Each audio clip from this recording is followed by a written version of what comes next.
Welcome to Kernersville, North Carolina for tonight's Carolina Classic Fair Friday Night Rivals Game of the Week, presented by West Shore Home. It's the Bishop McGuinness Villains. With a new coaching staff, new expectations, they host the Goliaths of high school football here in the Carolinas. Community School of Davidson, 3-1 start, and now we get all set for football. Let's see if the Villains can play the role of villain tonight and upset Davidson. We welcome you to George Repass Field with the former Catawba offensive lineman Mark Covert. I'm EvanBudrovich. Davidson's won league games in 10 straight years, winning the table. How does Bishop McGuinness play the spoiler tonight and keep this game entertaining? Oh, you got to come out with authority early on, right? I mean, this is a team in CS Davidson that really likes to air the ball out, push the ball down the field, and put a lot of points on the board. And a banged-up unit in Bishop McGuinness is going to have their hands full, but it's got to be a next-man-up mentality here tonight for the Villains. Bishop McGuinness welcomes a brand new coaching staff, and Hannah Brady explains more. Guys, after building a football program from scratch, head coach Mark Holcomb decided it was time for another project. In December, he became the new head coach and athletic director for the Villains after longtime head coach Charlie Jones retired at the end of last season. Holcomb also opened Oak Grove in 2017 and went 39-15 for the Grizzlies. In years prior, he also spent 13 seasons with North Davidson High School. Planning on retiring in January, he found himself here at Bishop McGuinness High School. He told me yesterday that he was retired for about 8 weeks until he knew it was time to get back to work. Now, after his 31 years of coaching, he's decided it's time to spend more time here at Bishop McGuinness and is excited to spend some time with this group. And maybe in the future, he'll get the chance to travel. Guys. Bishop McGuinness coach Mark Holcomb noted the last 2 weeks losses by 1 score. They want to prove the doubters wrong tonight and upset CS Davidson. We'll have kickoff and starting lineups when we return to Kernersville, North Carolina. Right after this for our Friday Night Rivals Game of the Week.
And with that, welcome back to Kernersville. Minutes away from kickoff. CS Davidson, Bishop McGuinness.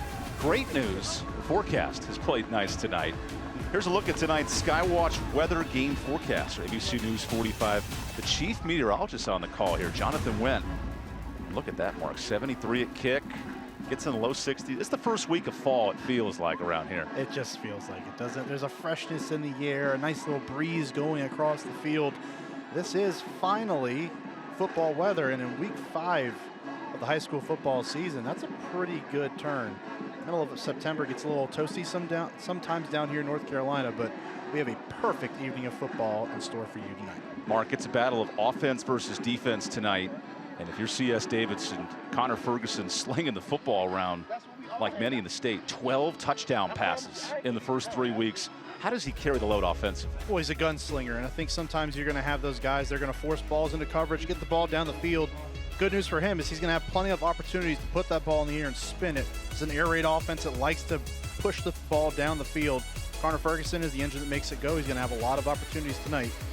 And you can't really talk about this defense for Bishop McGuinness without really looking at one of their linebackers. That's Isaac Ross. This guy is a ball hawk, as good as they come.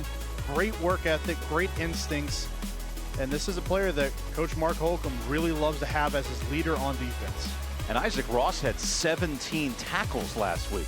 If Bishop McGuinness is going to keep this game close, they need Ross locked in tonight. Well, he's a machine, and that really is what it comes down to at the end of the day. He's one of those guys instinctually you can count on, and he's going to need to make a lot of those plays that he made last week tonight if the Villains have a chance of coming away with a win.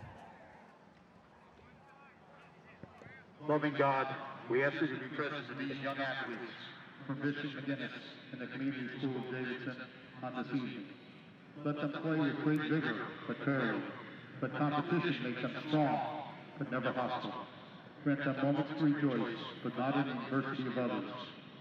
Keep them safe from injury. Help them learn something that truly matters when the game is over. But always let them remember that football is simply a game. If through this game they set an example for others, let it be one of true sportsmanship and respect for each other's gifts and abilities. Protect our troops, both here and overseas, as they defend our freedom. God bless America. Amen.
Here in Kernersville, Bishop McGuinness, and those students are fired up tonight.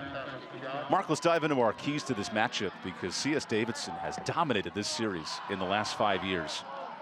You noting the passing game of the Spartans. How does that play a factor tonight? Well, it's just one of those things where we know they're going to put the ball in the air. It's an air raid offense. They can sprinkle in the run wherever they want to, but it's about airing this football out, getting it down the field, and getting your playmakers in space when they do catch the ball. Those eyes on the future had a rough game last week, coming off their first loss of the season. How do you respond, and how do you get back into the win column? It's going to be important tonight for the Spartans of Davidson. And this is a league opener for these two schools. So you note the eyes on the future, and then for the Villains, the home squad, how do they pressure that passing game? Well, you just got to get pressure. Realistically, be creative with your blitzes. However it may be, you're not going to get back to them necessarily with 3 down linemen, 4 down linemen, whatever it is. You got to get creative, get into the backfield, and force some pressure on Ferguson in this passing game. Get back to basics across the board. Play fundamental football. You got a chance to come away with a win tonight. There's Coach Mark Holcomb, who was noted in the Open, moved from Oak Grove after retirement. Now he's at Bishop McGuinness, really revamping this program. He's a man who's had high hopes. He's been walking the hallways to find players, and that's been the challenge for Mark, of building confidence in this young team. You got to think, if there is a head coach in the area that can do that, though, as far as starting fresh, going to a new landscape, and getting guys in your program, it's Mark Holcomb. We saw him do it for several years at Oak Grove. Who founded the Oak Grove program. Exactly, and they were very successful. Last year went undefeated in the regular season before losing in the playoffs. So he knows how to build a winning program. It's just going to be steps to getting there, and he knows This is just another part in the process, getting the guys to believe, buy in, and then find a way to win games. Facing another veteran coach, TJ Albert, in year 12 as a head coach. This community school of Davidson has run the table in this 2A conference. 5 straight undefeated conference seasons. And now we get set for our Hayes Jeweler kickoff. Hayes Jewelers of Lexington, the king of diamonds since 1939. And with that, Azael Guzman ready to send one away. Here we go, Spartans versus Villains, and this game is off. That's a great kick into the end zone. So our first look at CS Davidson, who scored 62 points when these teams met last year. The wide receiver tandem of Tanner Mullins and Brandon Albert, 2 captains. What a special unit on the outside. Boy, you got to watch out for those 2 on the outside. Again, an air raid offense. They're going to put the football in the air. Not want to, they are. In between McClure, Mullins, and Albert, 3, 4, and 5. They have a trio of wide receivers who can do damage at all 3 levels of the defense. It's as easy as 1, 2, 3 with this offense. Albert, 14 catches, 220 yards last year when these teams met. He's the son of the head coach, TJ Albert. Now our first look at Connor Ferguson, the senior quarterback, who was a former baseball player, first year playing football. And a whistle before our first snap. Here's our first look at Bill Kroom, our lead referee.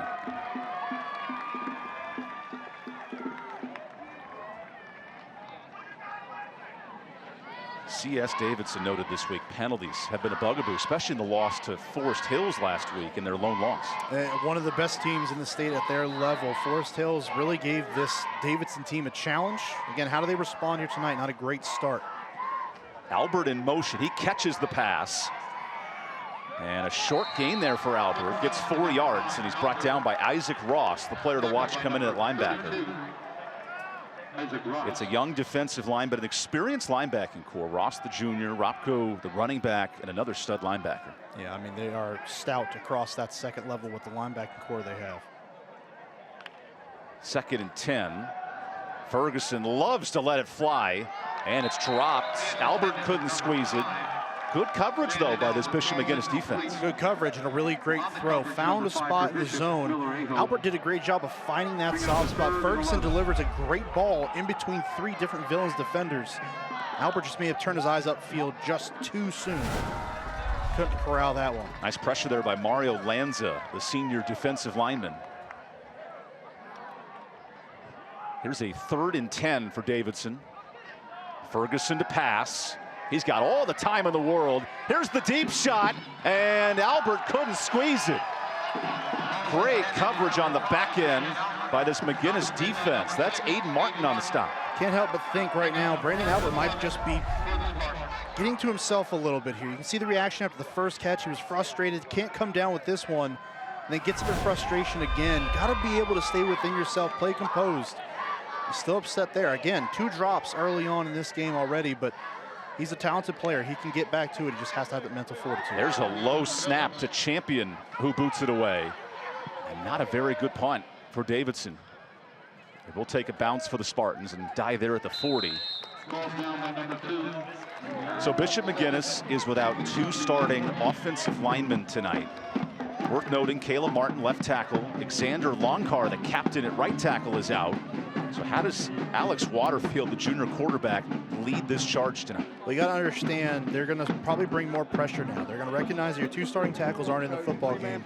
There's going to be some pressure that potentially comes from the edge. You have to manage that, see where it's coming from, and deliver a good football down the field. Here's a fresh set of downs. It's a handoff that gets right back to the line. Not much room to run against this Davidson defense. Big player right in the middle is Zach Albert, the linebacker. And then Oliver Morris, the D lineman, a big threat of this CS Davidson defense. Just a clogger right there in the middle. Able to really sniff out the run, play it well, and also has good coverage ability. Heath Ropko, the tailback next to Waterfield, who gets the rock again. He's going nowhere quickly. And that defensive line with Albert and company in on the stop. You can tell that's exactly where the focal point's going to be. Again, you recognize the 2 tackles are out of the game. What do? You bring pressure.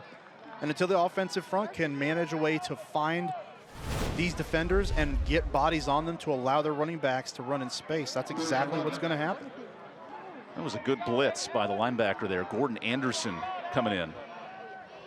Setting up 3rd and 11 for Waterfield. Alex under siege. Heaves it deep and throws it out of bounds. He was searching for Aiden Martin. And now a decision here on 4th down. Bishop McGuinness will send out the punting crew. I think that's a pretty good decision. Really nice coverage down the sideline that time by Stephen Jacoby Morgan. Just airtight on the sideline, stuck to the receiver's hip that time, forces a ball to be thrown out of bounds. It's a really nice job pinning the receiver to the sideline, not allowing them to have any room to work. Guzman to punt. Gets it away. But this is a short punt. It'll actually bounce the wrong direction. And finally stopped by Kilgarf, the long snapper. We'll take the timeout. Couple of punts early in a low-scoring first quarter here in Kernersville.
Closed captioning for tonight's game is brought to you by Caring Hands at Caring Hands Home Health. We understand that your happiness of your loved ones is important to their wellness. There are mental health awareness weeks all across the country here with Suicide Prevention Awareness Week coming up. It's important to keep tabs on the student athletes tonight. Connor Ferguson back to work, second drive, and he hands it off. That is trapped in the backfield. Noah Wilkinson jumped on top for the sack. Shot through the gap that time, didn't he? Just gets right into the backfield, slicing through that offensive line. Wash does not get fooled by the trap there at all. What an excellent play in the backfield. And then little Derek Murphy snuck in, the undersized safety, also on the tackle. This defense is flying around tonight. They got to get in the backfield, again, pressure this offense. Now a 2nd and long. Ferguson flings it left. That is caught. Tanner Mullins jumps up. He gets 15. Already seen Albert a couple times now. Mullins, his first target of the game, and he is a dynamic player at the wide receiver position. A big body, as you can see, goes up, climbs a ladder, snares that football out of the air. Tanner Mullins ranks 4th in the state in receiving yards. He's off to a good start. And this first down carry is not. Little wrestling tackle there from the defensive lineman Mario Lanza. Lanza actually pulling double duty tonight, moving up to that right tackle spot. Is that Rick Raines, little WWE tear down there? But you see, he's a valuable player. Again, dynamic along that defensive line. 2nd and 10. Ferguson all the time in the world, but misses his target. He was searching for Mullins and couldn't find him. You can see right now what Bishop McGuinness is doing. They're relying on that defensive front to get back there and apply that pressure and dropping 7 or 8 guys back in coverage. Blanket the field, don't open up passing windows. CS Davidson lost its game last week, 21-14, faced zone coverage all night. They're seeing it here on 3rd and 11. Ferguson with some pressure to the sticks, and it's caught. Mullins bobbled it to himself, and he gets 20 yards. What a reception. Great hand-eye coordination. Yeah, sure was. Not the best ball delivered by Ferguson down the field. Got it to his receiver. And that's the job that you have to do. A little bit of pressure gets to him, but really nice job by Mullins. Concentrate, watch the football into his hands, and bring it in. That was a 15-yard gain to move it on the Crescent Ford first down. Offense that likes to stretch the field, and you can see it right now. They're taking their shots down the field already. This is play 6 for Ferguson. Already 12 passing touchdowns for the junior. Ferguson with time. Over the middle, and there's Albert Brandon, the son, with the catch. His dad, TJ, the head coach, said, we want to work on Brandon's week in and week out ability. Well, you see right there, he's already had 2 drops in that first drive, comes back to him, makes the catch this time. Here's some no-huddle offense for Ferguson. 4 receivers. Ferguson slings it short and overshoots Albert, setting up 3rd and 3.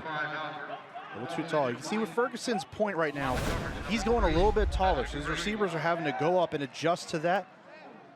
And that time, Albert just too tall for him on the outside, trying to make an out route to the Bishop McGuinness sideline. Ferguson last week, 20 of 39. He struggled in the loss to Forest Hills. And Coach TJ Albert said, we have to find easy completions for him tonight. Well, they're allowing him to drop back right now. That pressure needs to get home. Here's a 3rd and 3 for Ferguson. It's a handoff. Mulholland. Look at Riley break loose. Off a tackle and the opening touchdown for Davidson. Mulholland on the carry. Touchdown, Spartans. What a start on the 2nd drive. 20 yards of ease for the touchdown. I'll consider us both fooled by that, right? This is an offense. Hey, coach told us we don't really run it unless we absolutely need to or we have an opportunity to. That time they see an opportunity on 3rd and short and cash in from a couple of yards out, get the nice touchdown, and we have drawn first blood in this matchup. Here's the extra point from Carnero. Pardon me, that's Champion who misses the extra point, but an efficient drive for CS Davidson. First running play of the drive, too. Nice, easy run that time. Good identification of where the defense was lined up. Good hole opens up around the right side. And man, what a run by Mulholland, just getting off, breaking a tackle, and bouncing it to the edge for the score. 8 plays, 56 yards, very efficient. Faced a couple of 3rd downs and able to move the chains there. And what did TJ Albert say this week? We're not going to run the ball a lot, but when we do, they love Mulholland in the backfield. Oh, you're rushing with a meaning. Instead of just rushing to rush and gain yards and wear the defense down, like a lot of offenses tend to, they're running with a purpose, in that they will run when they see an opportunity to do it, but it's not their first choice. So you see where the defense is lined up. Backside opens up for Mulholland. No one's home until he gets inside the 5. And at that point, it was too late to stop the first down, only a touchdown to go. And of course, he got that after bouncing it out to the outside. It's not an offense that you have to remove the idea in your head that they're going to run the ball. I mean, Mulholland now has 5 touchdowns on the year after that one. So he is a dynamic threat in the backfield, just not utilized like in a traditional running back sense. So Grayson Champion, the football player, the soccer player, and the lacrosse attacker. Little 3-sport stud to send this away. Here's a short kick. This is a live ball and a booming hit. Oh my goodness. Let's hope that Saunders is okay. By number 27, J.R. Saunders. Because Patrick Graves, or pardon me, Lane McClure dropped the wood. Well, goes up, makes the catch, but that point in time, you got to throw that hand up, call for a fair catch, have them lay off of you. I thought that might have been helmet to helmet there as well. It was close. It's very, very close. Instead, a big drive here for Alex Waterfield from his 38. There's a handoff. Nice hole. And a big running room there for the new tailback for Bishop McGuinness. That's Isaac Ross. And we have a whistle. Ball carried by Isaac Ross, tackled by number 28, Gordon Anderson. Isaac Ross has less than 10 carries this year. Gives you a sense of the change of pace in the backfield. But we do have a flag. I told him I'm not doing that. 2nd and 5. We got to get lined up. So that play did not count. It is a false start. It was a very late flag. It was. But going back to that last run, already highlighted Mario Lanza on the defensive side. He's stepping in at right tackle. Nice hole opened up that time, gave him a good gain. Now they're just looking at a 1st and 15 instead. Waterfield sends a man in motion. That's Aiden Martin. He feeds it back to the back, and that's going nowhere. Oliver Morris on the stop, who is described as a mini Hercules, undersized, but he's beefy on that defensive line. Yeah, he is. Look at him right there, just strutting his stuff, getting under there. Knows how to play with leverage, very quick inside. See him wait patiently on the runner to come across. And think of the Miami Dolphin Hall of Famer Jason Taylor, not the largest human being, but so effective with his size. Well, it's all about technique. When you don't have the physical attributes on your side as far as like size, reach, length, everything like that, you got to be sound as far as technique is concerned. Oliver Morris may be one of those guys, a little undersized on the defensive line, but really great technique and very smart. And led the team with 104 tackles last year on the defensive line, mind you. Here on 2nd and long, quarterback escapes. Waterfield needs some help, and he's sacked. There's Zach Albert on the stop. Came in like a heat-seeking missile, not fooled by the play action. Rolling outside is Waterfield, and really nowhere to go. Albert had him dead to rights there. What an important 3rd and long here for Bishop McGuinness. Fresh off a 1-point loss, it's 3rd and 20. They have to get basically to midfield to move the chains. Here comes pressure. No one picked up the blitz. The screen is incomplete. And that was a free man on a mission towards the quarterback, Angelo Lee. And someone's got to chip him. Those screen plays, you want to at least delay that defensive front and then let them go. Draw them into the quarterback, but that time no one gets a hand on Lee before he gets back into the backfield. Waterfield has to rush him. And really thankful that there was no one there defensively to intercept that football. Second punt for Guzman. Here's a fair catch, and Mullins brings it in. We'll take the timeout. CS Davidson off the touchdown, going back to work, up by 6 in this league opener.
It is a whiteout in the pit tonight. The student section here at Bishop McGuinness. Walked the campus today. Growing up Roman Catholic, I loved a good chapel and service walking through main campus. K through 12 education. Really neat facilities here. Oh, beautiful. I mean, absolutely beautiful. Passed by a couple of the areas while we took a stroll around before the game. Krispy Kreme gym was your eyes were on the donuts. My eyes were on the court. Naturally. And CS Davidson back to work. Fresh off a 56-yard touchdown drive. Now Connor Ferguson on 1st down. Feeds Brandon Albert. Look at this end around. And a 1st down. For more on Ferguson, we go down to Hannah Brady.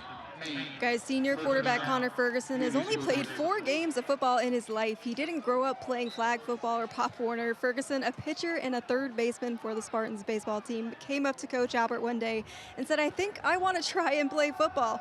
From what Coach Albert has described and what we've seen tonight, he has a big arm and is a mentally tough player, guys. Now he gets him inside the 10, a little connection there to Albert. And think about that, a former pitcher, former 3rd baseman turned stud quarterback. Well, you can see where the arm certainly comes from, and Hannah right on time, really, with that report, saying the big arm, displays it while she's doing that report and shows it off there, goes right back down the field. Accurate pass down the field again.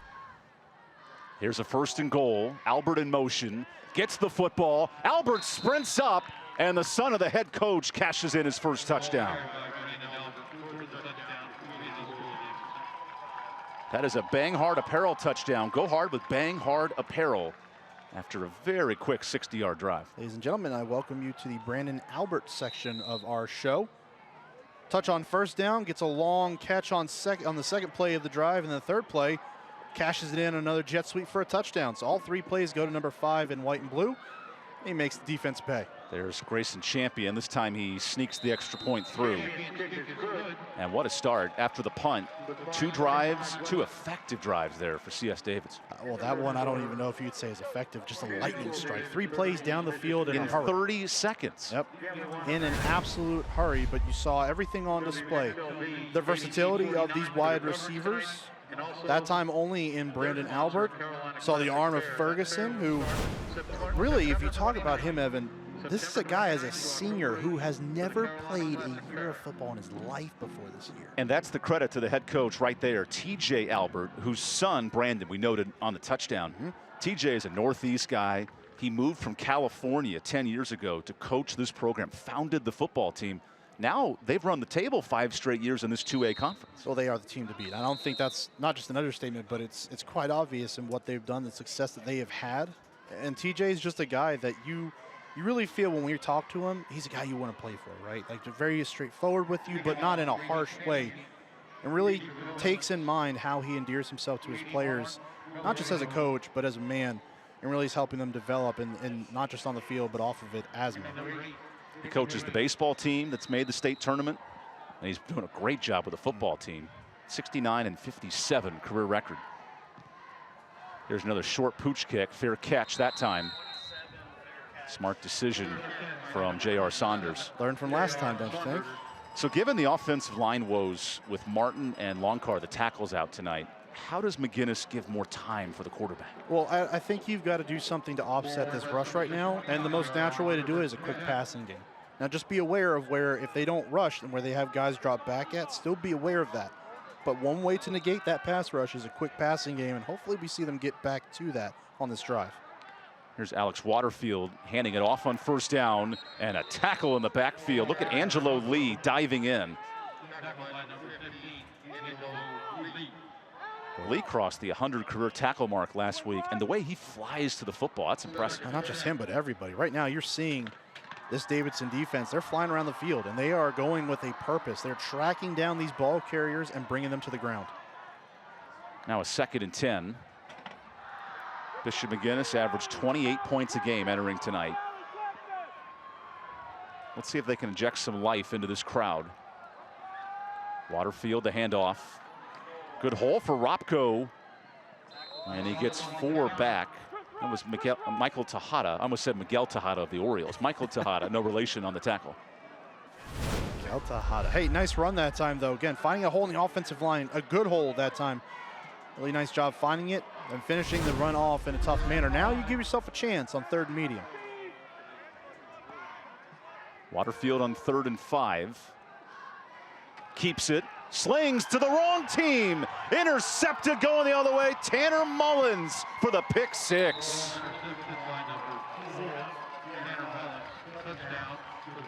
CS Davidson is cooking, now up 3 scores. Said it right at the beginning of the drive. Nullify the pass rush with a quick passing game, but be aware of where the defenders are. That time pressure gets home. Waterfield has to get the ball out of his hands to avoid a sack.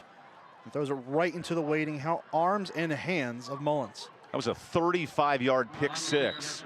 And Mullins was jogging. He was all by himself. Oh, absolutely. The only one that was going to catch him was his teammate. And I believe that was Albert. The extra point hits our camera op. Good thing he's okay. You got to check on the cam ops from time to time. That's Lewis up there. And that pressure right there. There's Lewis's angle of the shot, by the way. Yep. Davidson just, again, crashing down, blowing that play up in the backfield. Waterfield had nowhere to go. And there are times where you just have to eat it. It's going to end the drive, but you just have to eat it instead of making a mistake like that. That's just part of the learning curve for this program, this offense, everybody across the board. Good job, Carlos, tracking that shot, our high cam here today. And that's going to make TJ Albert a happy camper. Because TJ noted in the loss to Forest Hills, his team's as athletic as any team in the state. They got to play consistent, though, and we're seeing it tonight. Oh, we sure are. Across all real phases. We haven't seen much of the special teams just yet, but offensively, Had two touchdown drives, now an interception return for a touchdown on defense, so they are rolling like we know they can. This is a team that has the expectation of defending their title that they have defended for the last several seasons within this conference, and they don't really seem to have any signs of letting off the gas here and slowing down. CS Davidson, impressive last year, 10-2, but 6-0 in the league with 5 wins with running clocks in the second half. That might be the case tonight. 20-0 here early, and Champion sends one deep. That's returnable. Here's a hole for Martin. He goes the other way, and he hit the brakes. He gets stopped inside the 20. Good tackle by Gordon Anderson. I like the idea of trying to reverse back across the field, but credit Davidson, pursuing the football, not giving up on the return just because it went away from your side of the field, and able to stop that before it really got going back the other way. Josh Resignalo, the OC, first-year run on this offense. He's got a steep challenge. He was a former head coach in the Arena League with the Winston-Salem squad. Now trying to guide Martin on this jet sweep. Martin, though, can't get outside, and look who spins him down. Oliver Morris. He's all over the field. Well, it's just all these defenders right now, right? Like, you can see the team speed for Davidson right now. They're flying across the field, getting into the backfield, and again, once they're getting to those ball carriers, they are finishing plays. No, there are no broken tackles, able to bring these ball carriers to the ground. They are finishing one-on-one. Bishop again is still in the negative yardage in this first quarter. Have some work to do on 2nd and 15. This will help. Quarterback keeps it, and he gets hit hard after a gain of 2. Angelo Lee there, the first to tackle him. Well, you find yourself down 20 already here in the first quarter, no less, but you can't abandon the run game. Stay balanced, work through this, find what works, and then start going to that a little bit more. Fresh off what Mark Holcomb said was his best week of practice for the quarterback, Alex Waterfield. He's in some trouble now, 3rd and 13. Here comes pressure. Intercepted again. Jacob Morgan is brought down. Stephen Jacob Morgan with the pick. Well, I'm not 100% sure which receiver that was supposed to be going to. Just a little too high underneath from Waterfield and just over the top. And boy, Morgan was sitting there waiting for that football to go over the top. See here, 2 receivers just kind of sat down in the same general area. A little too tall, goes right into the waiting hands of Morgan. This CS Davidson defense, 2 picks, now 6 on the year. We're just 4 weeks into the season. Ferguson back on the ground. Albert cuts inside. Albert breaks another, and look at Albert score his 2nd touchdown. This man can't be stopped as the captain cashes in from inside of 20. Doesn't really seem like those 2 drops on the first drive are affecting him much now, does it, Evan? Nice run again. We heard he's a Swiss Army knife within this offense, and you can already see it. Long pass on the last drive and scored on a jet sweep on that drive as well. Now does it a 2nd time. Gets on the board for the 2nd time. That was a 13-yard rushing touchdown. And now Champion in for the extra point. He's got it. 9 seconds. Scoring drives of 30 seconds. Obviously the pick, and then 9 seconds. So right there, just a handoff. Straight up the middle. So we've seen him take jet sweeps, catch the football, going out for routes. And of course now running the football straight up as a running back. What an extension, the dive. Yep. Looks like Wes Welker out there running the football. A little shifty. Nice steps, good footwork, right? There's Dad TJ, who refuses to give his son credit, although Brandon now has multiple Power 5 and FBS offers. Oh, he did acknowledge this week, like, hey, I got to start realizing he's getting all these Division I offers. I got to start giving him credit. Like, this kid's a pretty good football player. And it's hard, right? Like, you're a dad first, right, and you're a coach second. So in that breath, you want to be proud of him, but you also don't want them to become complacent. And what does his son call him? TJ. TJ, hey. The whole team calls him TJ. Exactly. Coach Tej, like TJ from The Challenge. Oh. If you watch that show on MTV. I was thinking more of a Bravo guy. As his kickoff bounces, Martin brings it out. He's going sideways, and he's tripped up inside the 15. Good stop by Aiden Davies, one of the safeties for Davidson. They are so fast. The team speed is really the thing that stood out to me so far, Evan. Just how fast they are around the field, closing in on guys, making plays, whether it's offensively or defensively. Special teams now coming into play. They are all over the field so far here in the first quarter. Let's see if Alex Waterfield can orchestrate a drive. Down 4 scores. Morris right in the backfield. And we noted the 2 starting offensive linemen down, but it's going to be hard to run the football tonight. Oh, sure is. And right now, this is a defense that has its ears pinned back. They're bringing pressure. And right now, they just cannot do any wrong. Oliver Morris found the hole, was left wide open. He came in unblocked to blow that play up in the backfield.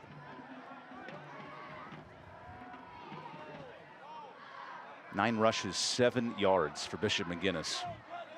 Negative 7 yards, in fact. So we hit the 2-minute mark of this first quarter. Waterfield to throw, a little pump fake. Uh-oh, he's sacked. Ball loose. And this will be a touchdown. That's a big man touchdown for Michael Tejada. Look at the big man rumble.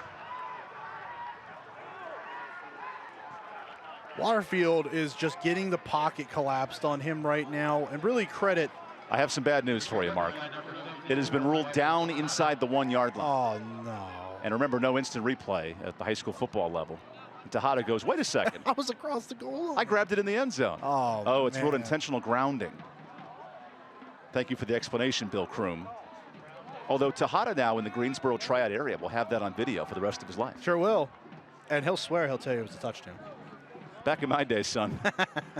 I scooped and scored that thing so hard. But again, the pocket just getting back there, the pressure being applied on Waterfield. It's just tough right now. This pressure is unrelenting. So did he throw this football? Oh, the tuck rule. This is Tom Brady 2.0 against the Raiders. Look at the strength by Waterfield. And then Tejada, who's probably playing more like Jenga than defensive line, he grabs the lucky football. Saw the football come out, just rolls right into his hands. Bishop McGuinness must get to the 22. Here's a little pilgrimage movement. It pushes the pile a 1/4 of a yard. And now this is not the fun time to punt on 4th and forever. Well, you can bet there's going to be pressure brought. Off the edge, right up the middle. CS Davidson is going to bring pressure. Try to either block this punt or knock it out of the back of the end zone for a potential safety. So you got to think, you're snapping this ball, and as soon as you catch it, you are punting. There's no windup, you don't take steps. This is Fear Factor 2.0. Yeah. Look at this angle for Guzman, who's a former soccer player, learned football this summer. Oh no, there's a safety.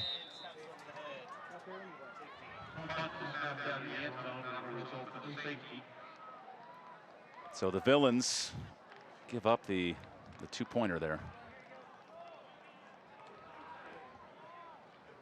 Well, right now, it's not your night. Another mishap for the Villains of Bishop McGuinness. Snap just goes straight over their punter's head. Remember, the snapper is also the left tackle who has had to move back and forth. Mario Lanza, who also plays defensive line. So Coach Holcomb joked, we need some more timeout breaks to give my snapper a chance tonight. And Coach Holcomb's used to our presence being around him. 3rd year in a row we've had him on Friday Night Rivals, so he's familiar with the process, understands that the game slows down exponentially when you've got TV here, you've got your TV timeouts. So it's a different ball game, almost literally, but his Villains have some work to do to get back into this one in any way.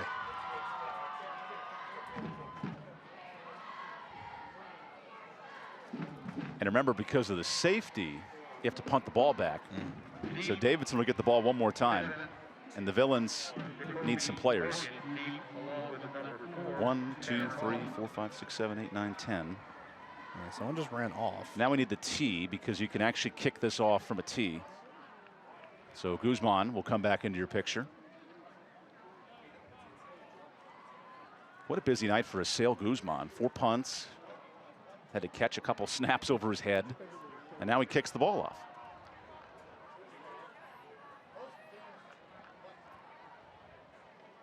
Stephen Jacoby Morgan is back to receive, along with the speedster Tanner Mullins.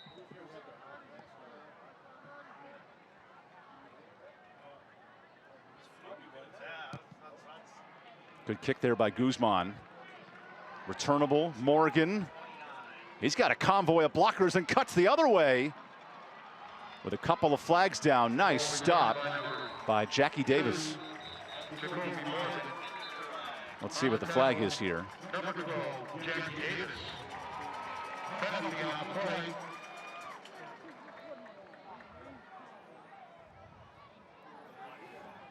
That's a block in the back there. Bill Kroom explaining. So this will actually be CS Davidson's worst starting field position.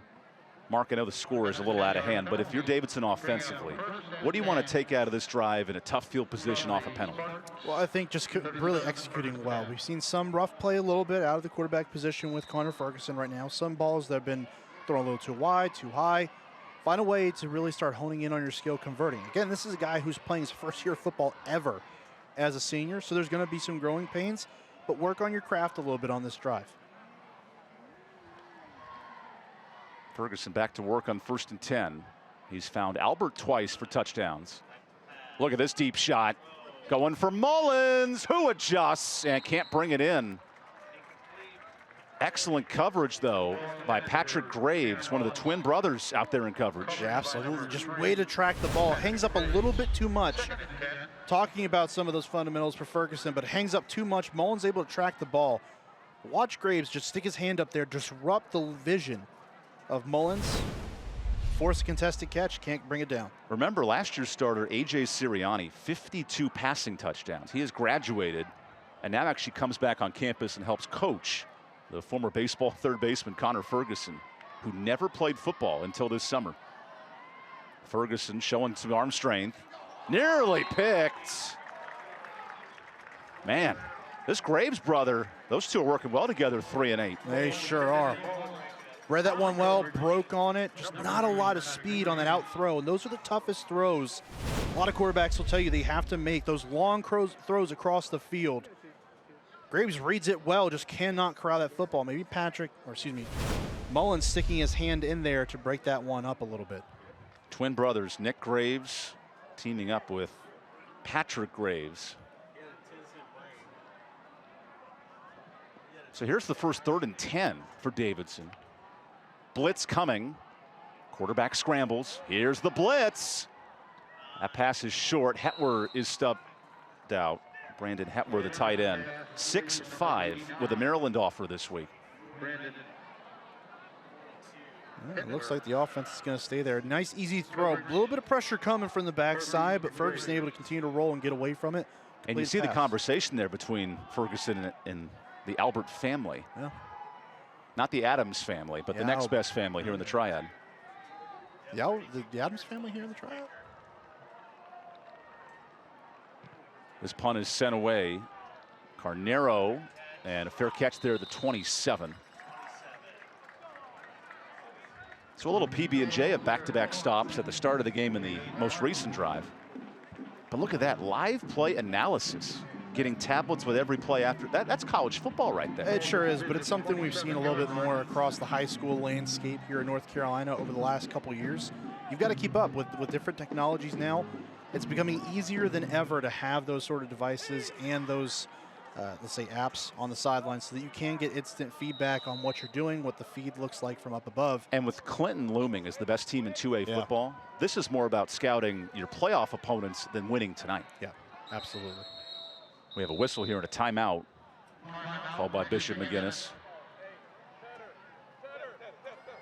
Because in 2A state football, Reidsville, reigning state finalist, the east side of the bracket, eastern side of the state with Davidson is sort of wide open. And there's a lot of programs that can make a push this year in 2A football. Well, there sure are. And you really have to look out for CS Davidson as one of those contenders. One of those teams that, well, you talk about playoff football and it's about playing hard-nosed defense and running the football.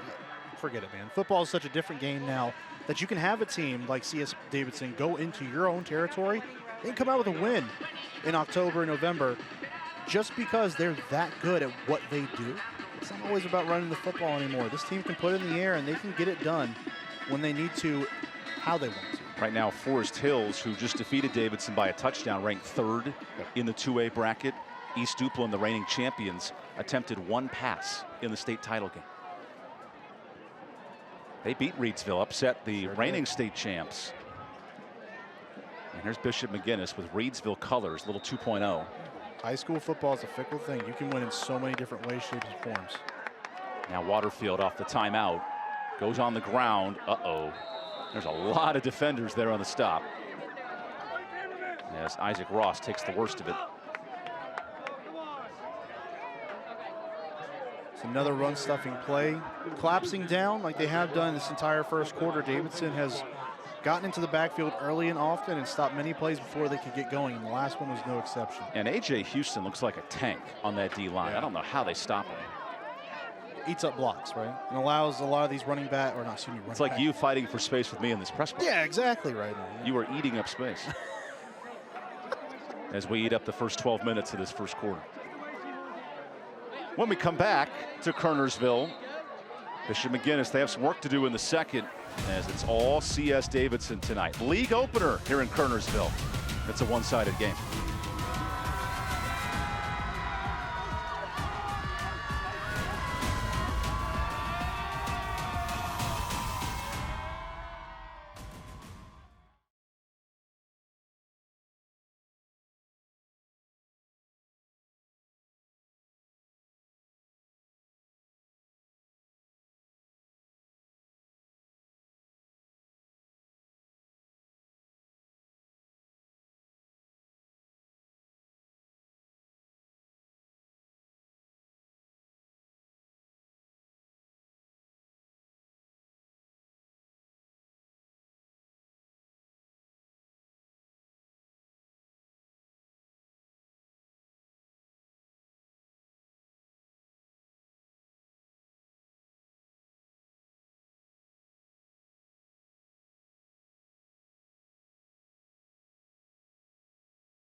Welcome back to Bishop McGuinness High School. Here's tonight's winning row. Everyone in that row will receive free tickets to the Carolina Classic Fair coming up in a couple of weeks, September 29th, October 8th. Carolina Classic Fair, there's magic in the fair.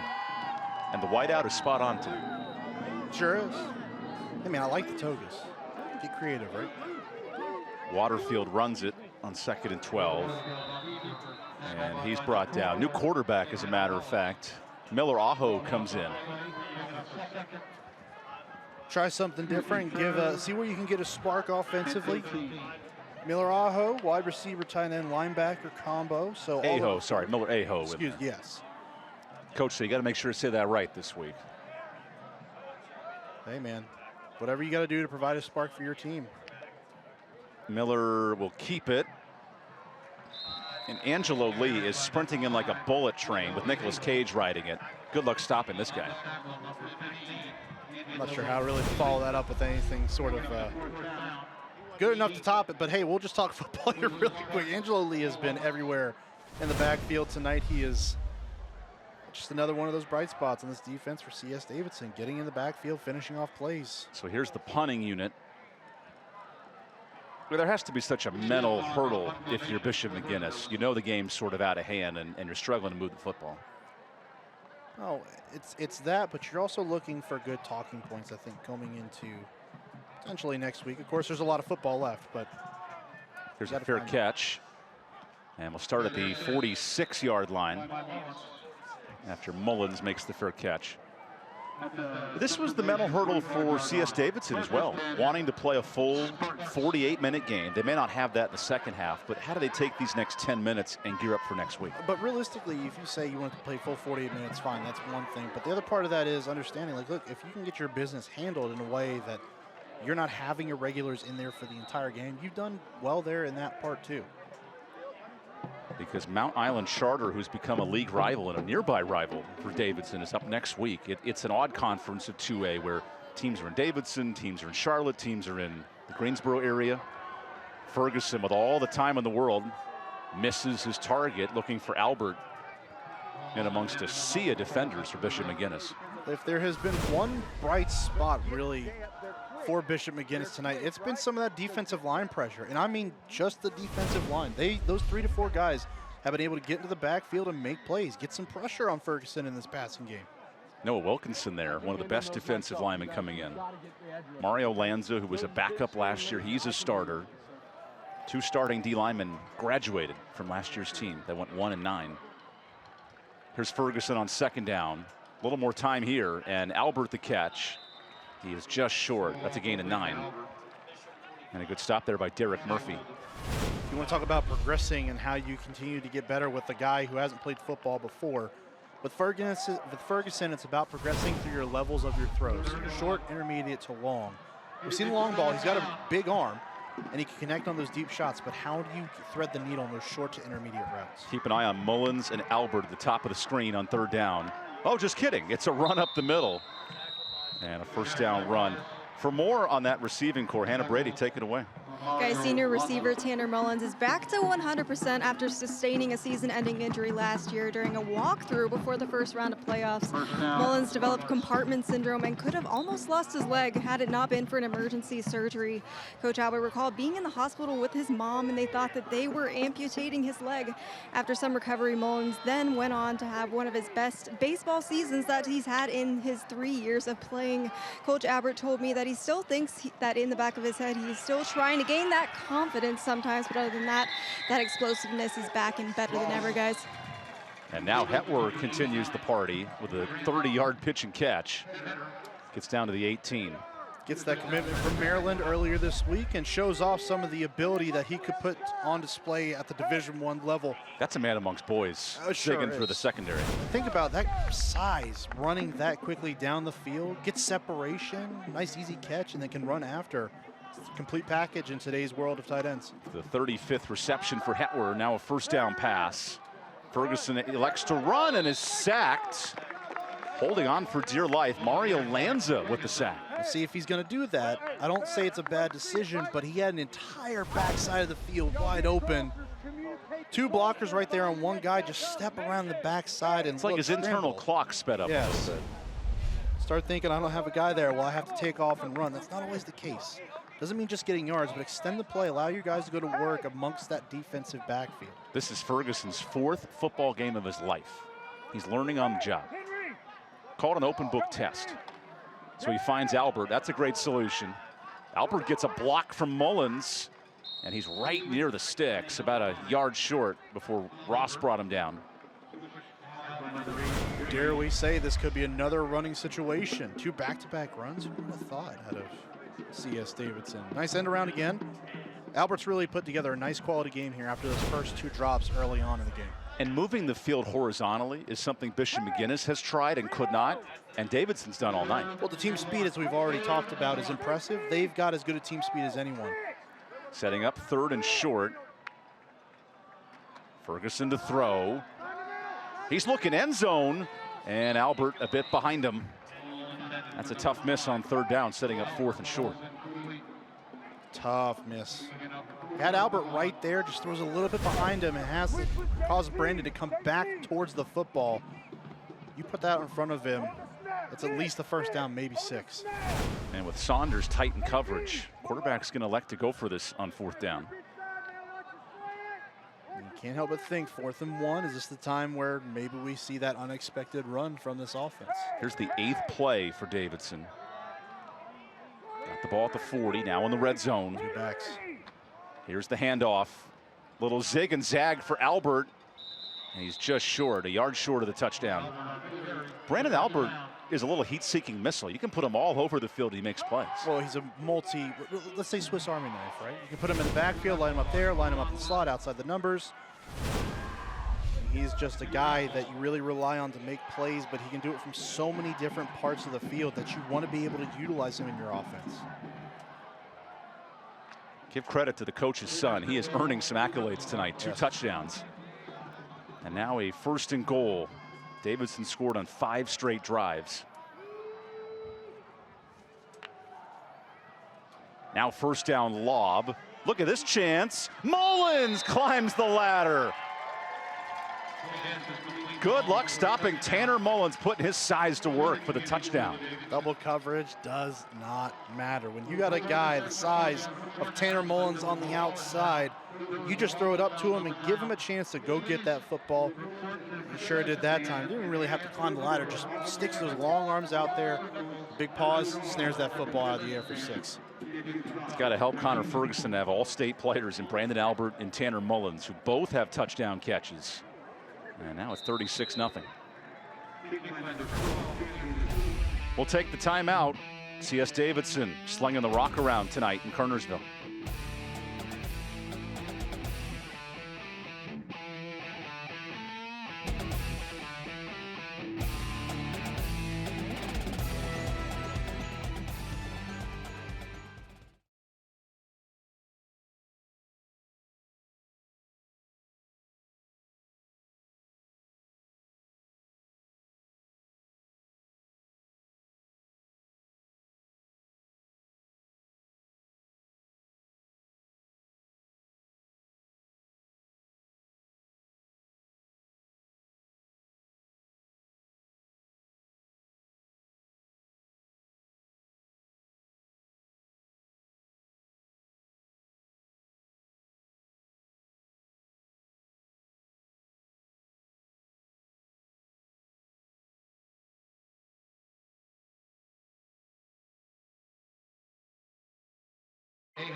Captioning for tonight's game is brought to you by Caring Hands. At Caring Hands Home Health, we understand the happiness of your loved ones is important to their wellness. The Caring Hands of Tanner Mullins with a nice touchdown makes it 36-0 after the 1-yard score. That was the longest drive of the night with this Hayes Jewelers kickoff. I know it's tough managing that stuff. Anytime you need it, let me know. There's a low, wobbling kick, returnable. Let's see if Miller can get outside, and he does not. That's a Hayes Jewelers kickoff. Hayes Jewelers of Lexington, the king of diamonds since 1939. And Mark, if you ever needed a diamond, Hayes Jewelers could be the place to go. You don't say. Just in case. Yeah. I'll pass that along to somebody. I know some friends that might be willing to listen to you about that one. So here we sit midway through the 2nd quarter.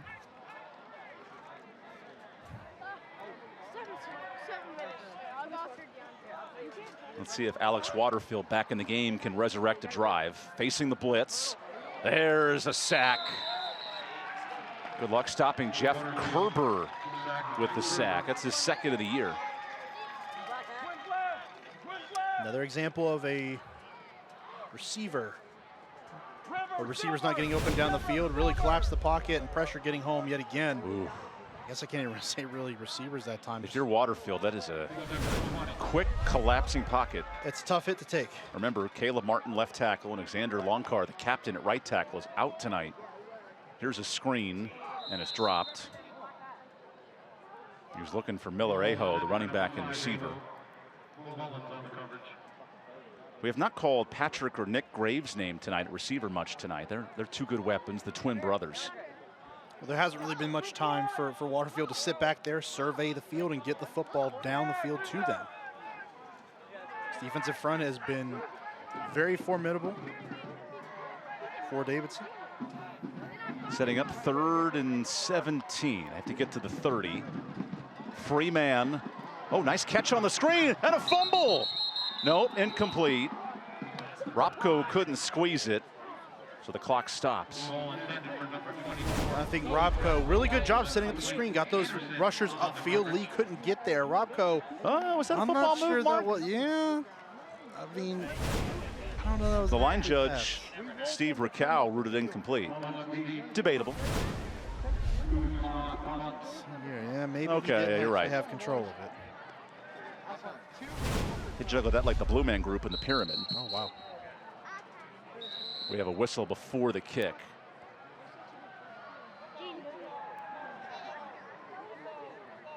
Let's see, this is coming back.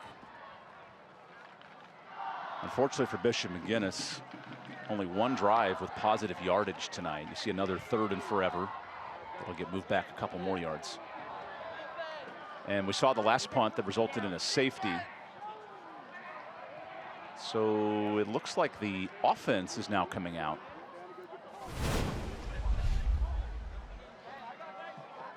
Oh, his knee's down. So that's a safety, correct? Well, the ball was still technically out of the end zone. Oh, okay. Great explanation, Mark. Yeah, the ball has to be into the end zone for the safety. Completely. Man, okay. Oh, man. So here's Ferguson knocking on the door. Oliver Morris, the new running back, in. Feed Big Ollie. Give it to him. There's the wrestler. And he body slams in for a touchdown. It is all Davidson tonight. 6 drives, 6 touchdowns. As easy as they come right there, get the ball at the 1-yard line. Even the pass-happy air raid offenses know what to do in that situation. That is run the rock. Give it to Oliver Morris. He's had a heck of a night defensively. Reward him with a tutty of his own.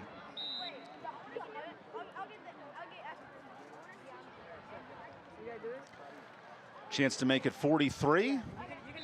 That's pretty good. We'll take a timeout here in Kernersville. Stick around, guys. We're going to keep you entertained for the next couple hours. It's all Davidson tonight.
Coming up at the My 48 halftime report, I love the little tease music coming back from break, guys. Are you not feeling what I'm feeling here? We'll have this week's Scholar Athletes presented by Bojangles, interviews with the principals, highlights, and more. And some smooth music. That's to nice. Groove us back in from this commercial. We must have just gotten that this week. Talk to the audio person. Fantastic work here. Brian, the audio guy. Be sure to approach him at halftime. Returnable kick here for Miller. And a tackle there by the touchdown maker a moment ago. Drew, our director, is very smart because he's giving me constant updates throughout the game, like our producer, Lori Bates. 2 of them make us sound really smart. With Mark Covert, Hannah Brady on the sideline, and EvanBudrovich. It is all CS Davidson tonight here at Bishop McGuinness. A program that went 1-9 last year has showed strides with a win already this year. And just a little outmatched tonight. Yeah, a little bit, but this is what you see. When you want to beat the best, you have to go against them, and you find out exactly what it's going to take to get to the top. Here's a deep shot, and it's, oh no, it surprised the receiver, Martin. He thought the tight end was going to catch it, and Cal Barrett, who's like 6'5", and then the ball snuck over his head and went to the receiver. What is it with these tall tight ends these last 2 weeks? Reedsville's got a 6'7" guy at tight end. Now we got 6'5". And I don't know, there was some miscommunication. Both guys really close. And then Micah McCoy almost picked it. And then Martin goes, wait a second, it hit me in the head. Just miscommunication. Again, they're both in the same area of the field. Got to talk a little bit, figure out who's going for that football. Now 2nd and 10. Here's the blitz. Waterfield escapes it. Look at Waterfield moving. That does get past the line of scrimmage, so it's not grounding. What a tough night for Waterfield, getting pressure from everywhere. And what else do you do? I mean, you're fighting for your life pretty much every play because the pressure is getting back there. You don't have a chance, again, to just drop back, survey the field, and find your receivers right now because all that pressure is getting home. You have to move and create something out of nothing. Alex Waterfield facing a 3rd and 10, looking for the 2nd first down of the night for Bishop McGuinness. 4-man rush. Battle is bobbled. Oop, couldn't hang on. Chance there to move the chains, but Cal Barrett couldn't squeeze it. And he looks at the gloves. Seems what could have been. Good pass that time. Waterfield delivered right where it needs to be. And I like the size and the route running there of Barrett. I mean, that's a good play. Yeah, it is. You just got to finish it. That's where the next step is. Talk to Mark Holcomb. He says you got to just figure out how to win football games. And that's the next step of the process. It's going to be small details like that.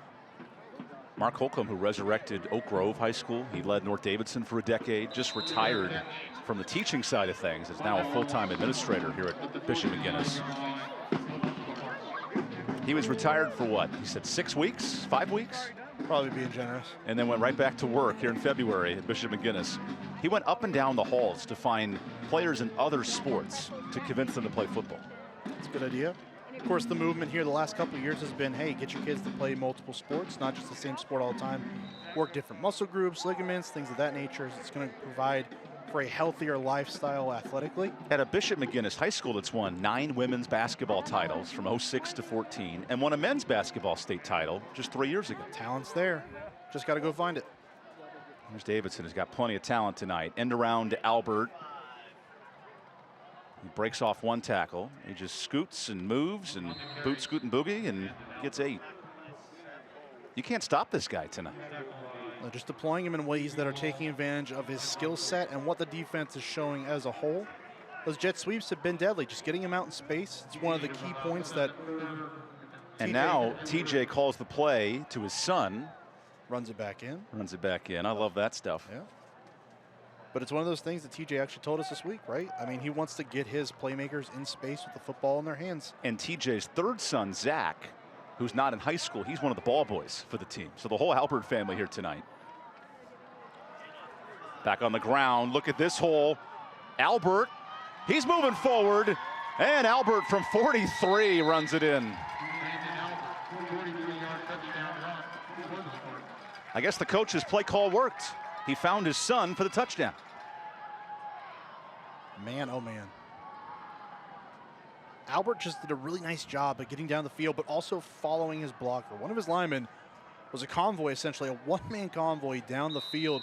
Followed right behind him, kept his hand on his back, and once he decided one way to take a defender, Albert cuts back the other way around him, and from there it was a foot race into the end zone. Good extra point. We've seen Grayson Champion make 5 straight extra points after missing one. Just watch here. Right down the field. Not one of his linemen. No, that's one of his. And Albert shoved his fullback, Mulholland, yes, to clear some space. Again, you're falling down the field. It's the one guy. You're in a one-on-one situation. Go ahead, make a block, and cut up to. That's good instinct. Running the football, having a natural feel for what you're supposed to do, and getting your guys into position so everyone can succeed. That's 51 casual yards for Albert just on that drive. Sure is. After he picked up last year 220 yards against Bishop McGuinness. That's a man who's not thought of too kindly here in Kernersville. No, probably not. He had 8 catches for 98 yards and a touchdown last week. Think about what he's done in this game. And certainly you can see why he's gaining that attention right now. He is a playmaker in almost every sense of the word. Multiple Division I offers at the FBS level.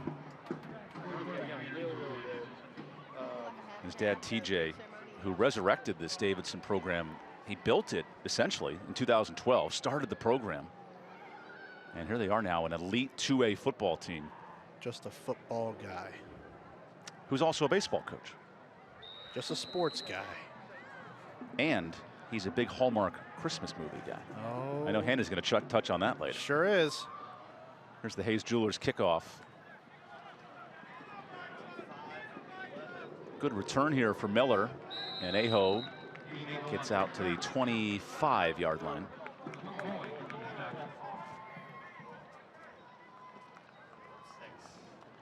But you can tell that this is a football team that is really fundamentally sound with CS Davidson, can't you? I mean, of course you see the score and you've seen everything that's gone on tonight.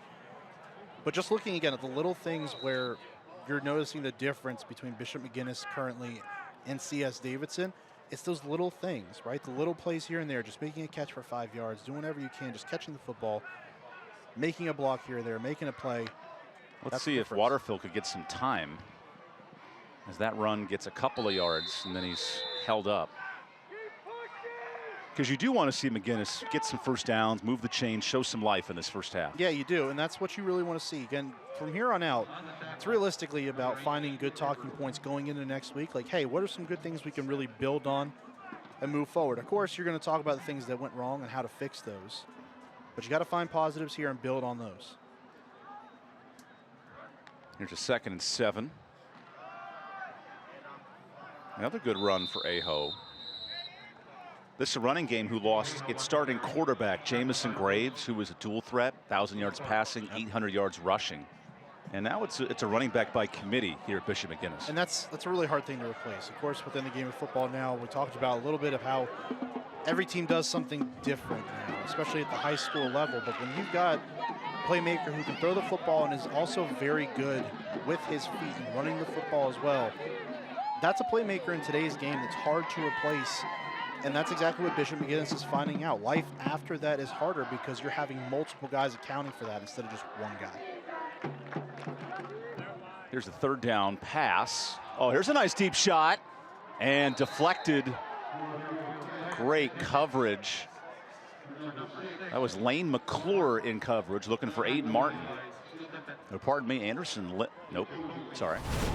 Stephen Jacoby Morgan. Good coverage down the field, a little physical.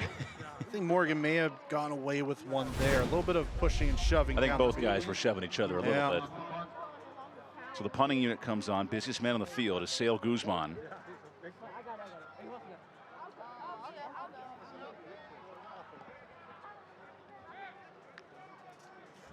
Tanner Mullins ready, and the snap is bobbled. Rugby style, blocked. Look at the big man scoop on it. Oliver Morris, who's done everything, score a touchdown, get a pick, and block a punt. One of the trifectas, right? Get back there, play on all sides of the football, contributing in big ways. Man, like, where do you start for the guys on this roster? Boink.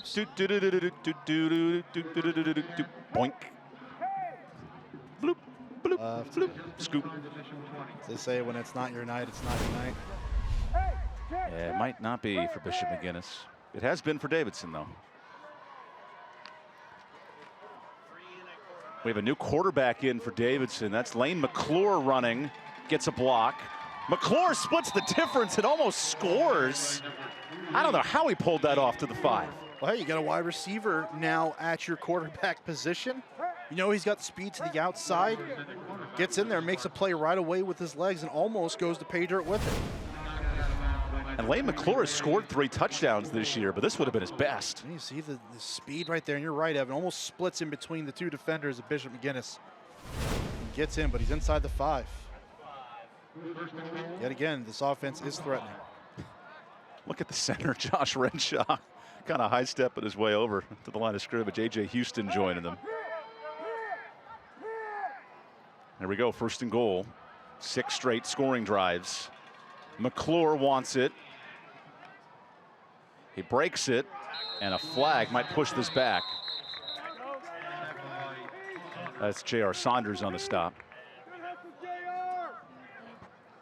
I think the first time we've seen a flag outside of the first play of the game. There's Bill Kroom explaining. Hey, Bishop McGuinness fighting here a little bit, right? Getting down the field, making plays. Now that is a shoestring tackle. Sure is. J.R. Saunders took a licking on a kick return or lack thereof, just catching the ball on a pooch kick on a kick return. Didn't call for a fair catch and got laid out. But comes back in, he's makes a nice returning the play. favor. Yeah, exactly. You know, goes around, comes back around, my friend. Karma, karma, karma. This is a 1st and goal, remember, so they have to get to the end zone. That hasn't been a problem for Davidson tonight. Averaging 30 points a game coming in. They'll double that at least. Albert splits the difference, breaks one. Look at Albert staying up. Zig, juke, dive, touchdown. Brandon Albert, you are insane. How did he stay up? I don't know. Where did he go? There was just a mass of white and blue in the middle of the field. And then out pops number 5, and he's still making a run for it. It was like a calzone, and the pepperoni just exploded from the middle. It was delicious. That's the way to put it. I'm a big pizza guy, personally. I still don't know how he scored. Oh my gosh, he's a magician. It's now 57-0. I mean, how do you stop that? You got him dead to rights. You've done your job, just clogging up the middle of the field, and he just pops out. Look, defenders all around him. He's just squeezing through. Whoop. Oh. Nope. And then he takes Mario Lanz in for the touchdown. Like, look at this. Chris Berman will be proud. Not 1, 2, 3, 4, 5, 6. 7. There's the 7th.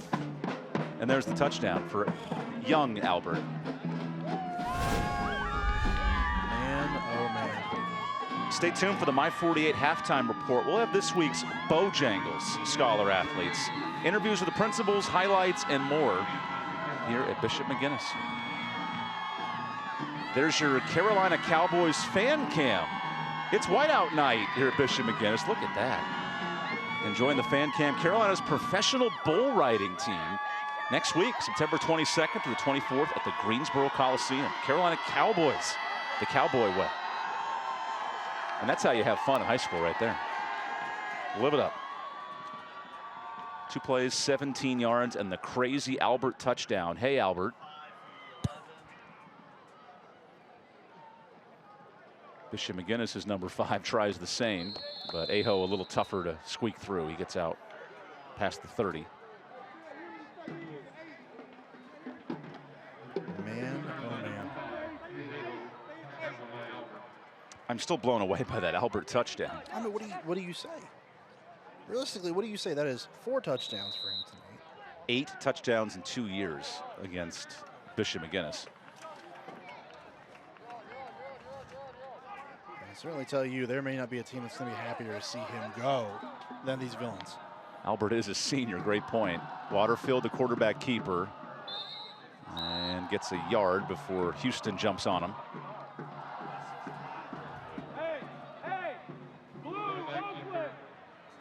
Kind of hear some of the calls even coming in from the sideline as well. It's got to be tough, you know. No, it is. The score and the circumstance of this game. But that's what you got to have these kids understand. Like, hey, we're just because the score is what it is, we're not stopping playing football. We have to keep going and keep building. Here's the blitz. I don't know if anyone blocked, which will make life tough for Waterfield. Yeah, Waterfield's trying his best, but this is a hard mismatch tonight. Well, it's becoming to a point where you're looking at a team that is trying to do its best, but Davidson is just overloading the box, bringing all these guys more than can be blocked. And at that point, it's a numbers game. This offense has been at a disadvantage all night, just continues to be more of the same. Bishop McGuinness, negative 42 yards right now. They'd love to break a play open here. 3rd down. And encroachment on the defense. There's 5 good yards.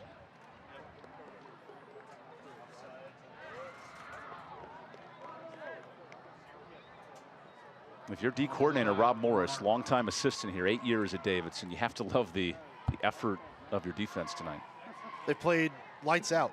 I mean, they have been getting into the backfield, making explosive plays, bringing ball carriers to the ground, sacks, interceptions, fumbles. I mean, you name it. Statistically, this defense right now has done everything you can defensively in just the first half. Here we go, 3rd and 9. First chance to move the chains in the quarter for McGuinness. Quarterback keeper. Oh, he gets a block. And he's 4 yards short. I think this is 4th down territory here for Bishop McGuinness. I think at this point, everything is 4th down territory for Bishop McGuinness. Alex Waterfield, who has those long baby arms in the eyes of his head coach. He is growing up quick, though, tonight. It's a growing experience, a teaching experience, a learning experience for everyone on board. That includes Coach Holcomb. It's about figuring out what your roster is, what these guys can do, and you take that into the locker room for halftime. And this should be the final play of the half. Waterfield gets it off in time. Look at that, move the chains. He does.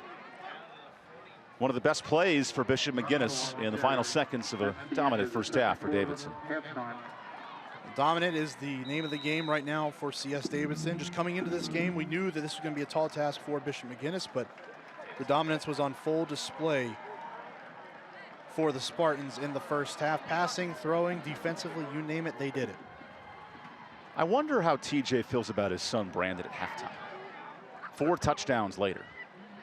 He's played a complete game. Again, got a little rattled initially, knew he dropped 2 easy balls on the first drive of the game. Results in a punt for Davidson, but from there he has been lights out and a true star on the field. But I don't think TJ's going to let him know that just yet. Let's go down to Hannah Brady.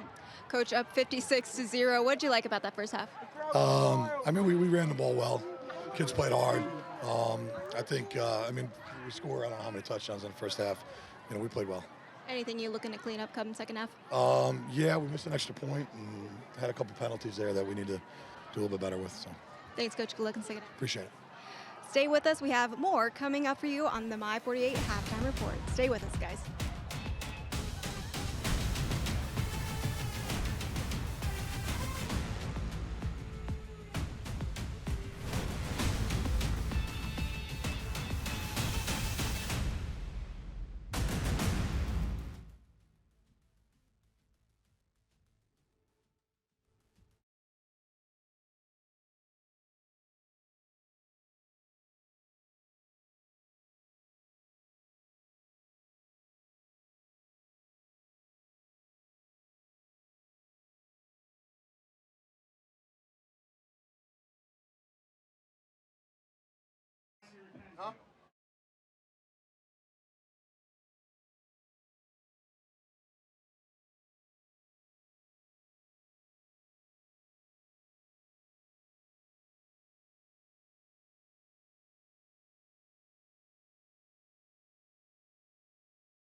Throughout.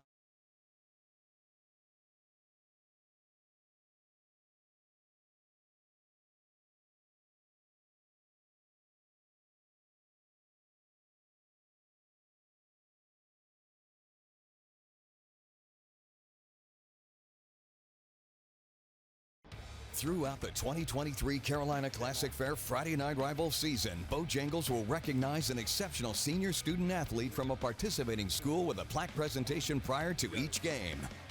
This week's Bojangles Scholar Athlete from Bishop McGuinness High School, Nina Holton. Bishop McGuinness's Nina Holton is a co-captain of the tennis team and runs indoor and outdoor track. She is an all-state, all-conference, and the double-state champion runner-up in tennis. Nina is president of the National Honor Society, was a junior marshal, and a member of the Mathematical Philosophical Society. She volunteers her time at St. Leo's Catholic Church as a member of the St. Dorothy's Guild to help keep up with the parish's floral needs. In Nina's spare time, she enjoys backpacking, reading, watercoloring, and spending time with her friends. Nina is also eligible to win a $5,000 scholarship to be presented at the end of the season, courtesy of Bojangles. Bojangles proudly gives back to our community and is honored to be the sponsor of the Friday Night Rivals Scholar Athlete Award. Welcome back to the My 48 halftime report. Earlier before the game, we had a chance to catch up with the head of school for Bishop McGuinness Catholic High School, Dr. Jared Rashford. Take a look at what he had to say. You're watching the My 48 halftime report. I'm Hannah Brady, now joined alongside Dr. Jared Rashford of the Bishop McGuinness Catholic High School. Dr. Rashford, I've already seen it in your faculty, your staff, and your students, but talk to us a little bit about the Bishop McGuinness Catholic High School community. Absolutely. Well, it's great to have you here, Hannah. We're really excited about tonight's game. Bishop McGuinness, for folks who might not be familiar, is 62 years young.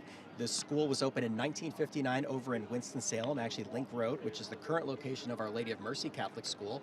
The school relocated in 2001 to the Kernersville location so that we could draw from a wider geographical range for all of our students. This year, we have grown to 457 students. Our radius is about 45 miles. We have 50 full-time faculty and staff. We have well over 3,000 alumni after 62 years and are excited to continue to grow. Now, these athletes are not only athletes, but they're students as well. Talk to our viewers about what really makes the Bishop McGuinness diversity special and just relates to those student athletes.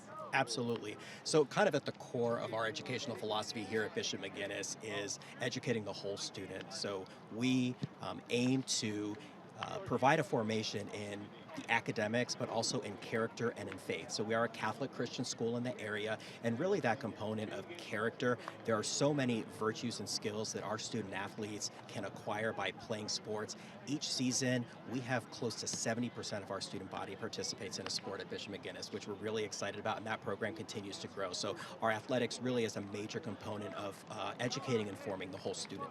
Now, every school has them. What are some traditions and programs that make Bishop McGuinness that experience? Yeah, that's a great question. I think beginning in freshman year, we have a phenomenal program. This year we have 126 freshmen from 34 different middle schools. And one of the ways that we help integrate them into the Bishop community is we have a program known as BIGS. And each of the freshmen is assigned an upper class who serves as a mentor. They meet them on a special orientation day. They get together, they walk the classes so they can meet their teachers. And the BIGS meet with them throughout first semester to check in on them. As you kind of move through the program, junior year, we have a tradition of a ring ceremony. So each of our juniors receives a class ring with Bishop McGuinness. Obviously on the ring is presented from a faculty member who attended Bishop or from a parent or a family member who went to Bishop. So that really shows the strength of our community. And I think senior year, probably one of the most famous traditions is our Winterim program. And that's when our students take a week off of school and they actually go job shadow 2 different careers that they've researched and they're interested in pursuing. We get phenomenal feedback from our students as to how that prepares them for college and life beyond. Well, we appreciate you so much for being on the My 48 halftime report. Don't go anywhere. We have a lot more in store for you coming up next.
Welcome back to the My 48 Halftime Report. Let's take a look at some Friday Night Rivals highlights from across the country.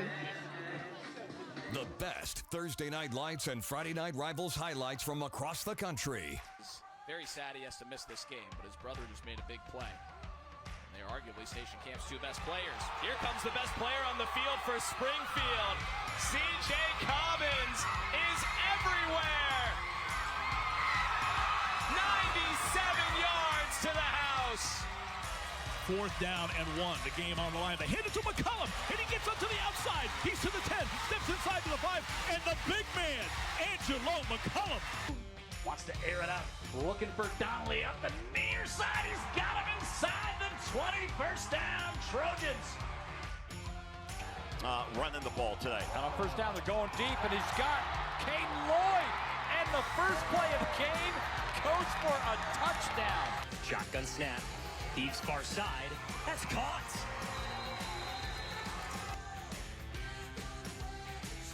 Bruce Lass going over the middle. Picked off!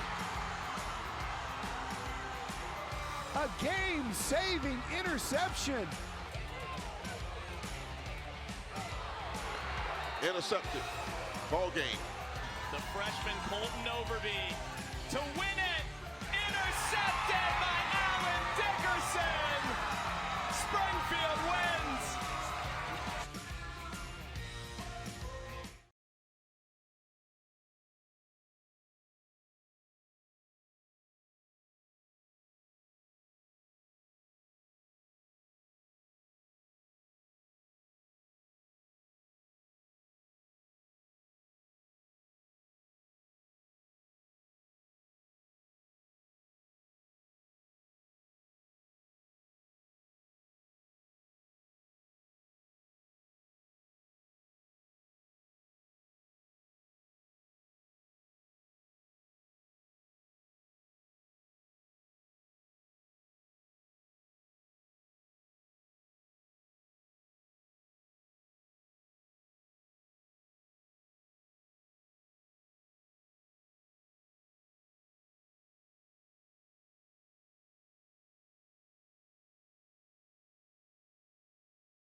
Welcome back to the My 48 Halftime Report. I'm now joined with DJ Hargrave, the event and branding manager for the Carolina Classic Fair. DJ, tell us about this contest that we are watching right now. So we're watching the pretzel stacking contest presented by the Carolina Classic Fair. It's our way to bring a little bit of the fair excitement to high school football. Everyone loves pretzels, everyone loves fair food. So we're combining that with a game that can be fun for these kids here at Bishop McGuinness, and they're going to win a fun prize for whoever wins. And now, when is the Carolina Classic Fair, and what can we expect? So the Carolina Classic Fair is September 29th through October 8th. You can expect a lot of great things. You know, one of the things that we just announced is the concert series with Chase Matthew, Dylan Marlowe, and Landon Parker. We have a lot of the great grandstand entertainment coming this year. Now, DJ, why is it so important for the fairgrounds and the Carolina Classic Fair to support high school football? Yeah, so it's important for us because that's a huge part of our fair-goer audience is, you know, students and teachers and parents and families. So it's important for us to support high school football. And one of the things that we're doing to do that this year and to emphasize that is we're bringing school day, where all Winston-Salem and South County students and teachers get free admission. And then you can also donate 3 school supplies on school day and get free admission to the fair. So we're doing a few cool things for our school system audience this year. Well, that sounds awesome. I'll have to join you at the fair this year. Always great to be with you, DJ. Thank you. Guys, back to you. Hannah, thank you so much. Pretzel stacking is one of my favorites because you never know who's going to win, and sometimes it tastes delicious. Sometimes. Sometimes. End of the year isn't as great as the beginning. So the numbers don't lie, and this game's a little one-sided. God, look at all the food on the floor. Don't eat it, Mark. I won't. So negative yardage is a little misleading because quarterback sacks affect the rushing yards. But let's focus on CS Davidson. 15 carries for those 146 yards. Very efficient on the ground. Yeah, and it's an air raid offense, and you would never know looking at these stats. Really balanced attack, but they understand that in a game like this where it got out of hand pretty quickly, you got to be able to focus in and work on your procedures, different aspects of your game. And this is an offense that if it needs to run, it needs to know that it has that ability to do it consistently. They've done a really good job of that here tonight with the play calling, mixing up different runs, and throwing in there with some deep shots down the field. And then Brandon Albert, the son of the head coach TJ, 4 touchdowns. That's the other hidden nugget in this game. And rushing and passing. I mean, he has been a dynamo offensively. They've deployed him in several different ways, whether it's been out of the backfield, in the slot, outside the numbers. I mean, you name it. And he is lined up there tonight for this offense. And he's just been one of the many bright spots for the Spartans. Roll the tape. There's a lot of Davidson tape to observe in this first half. There's Mulholland getting rolling early. This easy run to the outside, had a good feeling, and it was the start of really an avalanche for Davidson offensively, and then a pick six by the other star receiver on offense, this time on defense, Milton. Back to Albert, who did a couple of these tonight. Not 1, not 2, not 3, but 4.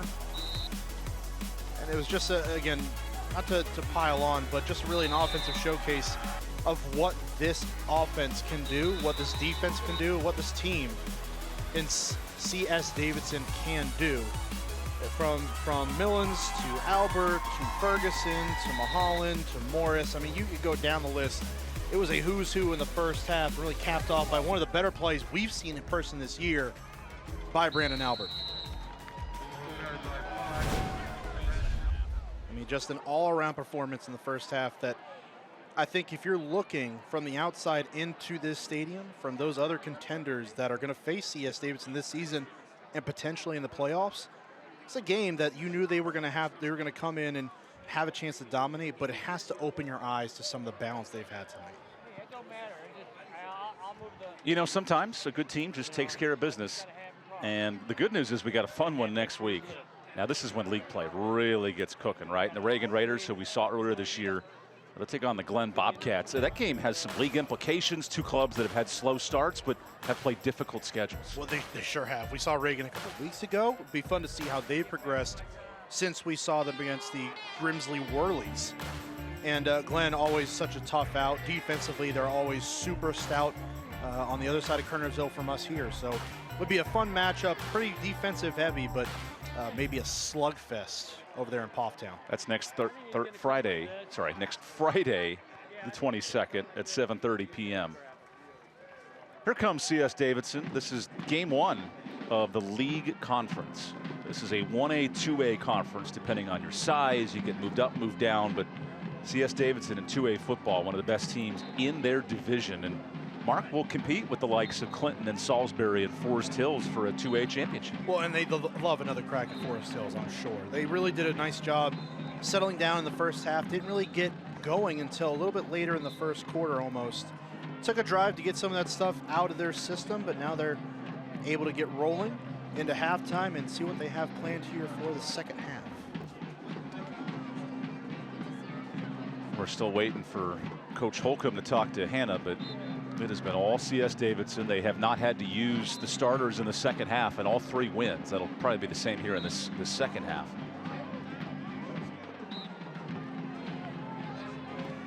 What do you want to see out of Bishop McGuinness in this next 24 minutes? Just positives. Where are you building? Find a way to get into this ball game in a way that you're proud. You can say, hey, you finished the ball game well. We ran the ball well, we threw the ball well, we pass protected well, we ran the ball, whatever it may be. Play great defense in the second half, whatever it is. Find a way to generate some excitement for your kids, because right now they know what it is. Everyone here in the stadium knows what it is. This game is effectively over. for lack of a better term, but it's an opportunity for both sides to really build on different fundamentals going forward. Let's go down to Hannah Brady. Coach, obviously not the first half that you were looking for. What was your message in the locker room? Well, the message has been the same thing throughout, from the beginning of the game to the halftime. We got to play harder. We got to play for each other. We got to we got to figure out what makes us tick as a team and figure those things out. So I don't think we're playing as hard as we can. They're a very good football team. I'm not taking anything away from them at all, but we have more in our tank, and we got to figure out how to get it out of us. You know, I told them, I said, it's a microcosm of life, right? Some of you might you lose a job one day, and you got to fight. You got to fight to figure out what's yours, and you got to earn what's yours. Thanks, Coach. Good luck in the second half. Thank you. Appreciate y'all. Stay with us as we make our way to the second half of this football game here in Kernersville. Stay with us on My 48.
Do your job right there.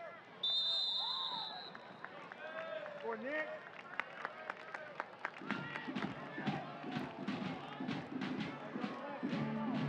Ball returned by Kyle, tackled by number 6, McCoy.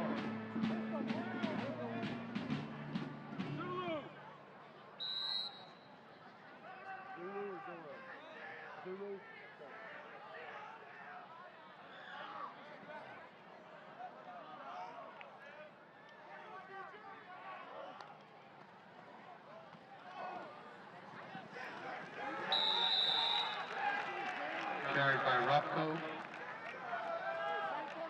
Tackled by Carr and Anderson. Welcome back to Kernersville. This is a running clock in the second half, unless Bishop McGuinness gets on a scoring run here with a couple of touchdowns. Only thing that'll stop the clock is a scoring play or a timeout. Runs out of bounds, do not apply. Alex Waterfield working on 2nd and 12 after negative rushing yards in the first half. Wow, Ropko got slammed to the ground. Suplex action for him. That was Noah Watson who brought him down. This defense for CS Davidson, I don't know if it's WWE training, wrestling, practice, but these guys know how to tackle. Seen it all night long. First half, they were all over the field, making sure-handed tackles. Not a whole lot of plays where broken tackles were had by Bishop McGuinness offensively. So credit this defense for really getting to the ball. And then once they got there, making the play. 2 tailbacks now for Waterfield on 3rd and 8. This is the toss. Ropko breaks a tackle. Look at Ropko go.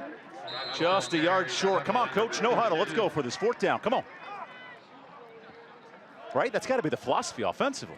You would think. I mean, they're certainly going to go for it, but I don't really think up-tempo is what this team does. But I can see where you wouldn't have that sense of urgency. Good hole opened up. Good recognition by Ropko to find it, get upfield, and get close to a 1st down.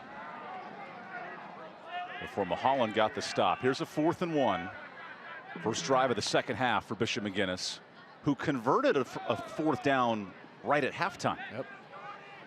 Now at a halftime, here's a 4th and 1. Blitz coming. Uh-oh, confusion. Waterfield, he moves. Wait, where did he slide? Uh-oh. They give him the 1st down. Alex Waterfield gets the yard he needs, and maybe not an inch more. Real close play, and that was iffy right there. Waterfield, just get upfield. Say slide, but just dive for it. Yeah, the head first is going to work. Yeah. He went feet first. That's the crescent forward 1st down. I understand protecting your body, but Crescent forward of High Point serving the Trads since 1970. Late handoff, Ropko gets a block.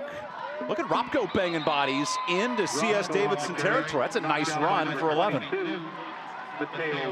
Really nice job following his blockers and opening a hole. Really now we're seeing some of that playing time now where these Bishops, excuse me, the Bishop McGuinness villains are opening up holes in the right side of that offensive line. It's not knights, it's not pawns, it's not queens, it's villains. Not chess pieces, but villains. We're not used to talking about the villains this much, so you know, it's a little bit different. There's a toss to Ropko off the first down. Breaks the tackle. Not going to break two. That's Zach Albert in on the stop. Albert is the youngest brother. There's 3 brothers. Lucas, who's the ball boy. Brandon, the 4 touchdowns, and Zach on the stop. So right in the middle in between those other 2 brothers. Zach's made a couple nice plays tonight, and what we've seen already, you can't go horizontal against this defense of Davidson. They are going to get to the ball carrier, they're going to bring them down, and they have great team speed to make all of that happen. This is 2nd and long for a passing offense that really struggled in the first half. 0 total yards passing. Back to the run game. Ropko gets that yardage back, setting up 3rd and 12. And Bishop McGuinness is now into Davidson territory for the 2nd time all night. Talked about building on what you can, finding positives here in the second half. Nice job in this drive, coming out with authority, setting up a running game to give yourself some presence. But now 3rd and long upcoming, you've got to almost certainly put this football in the air.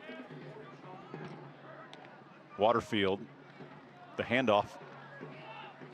And that's going to go nowhere. Ross is spun down.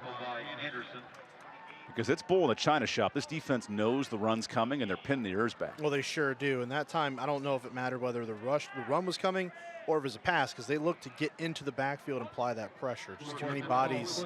And then Gordon Ramsey Anderson came in on the stop. Yeah. His middle name's not Ramsey, but anytime you get a chance to throw in some Chef Ramsey references, you got to go for it.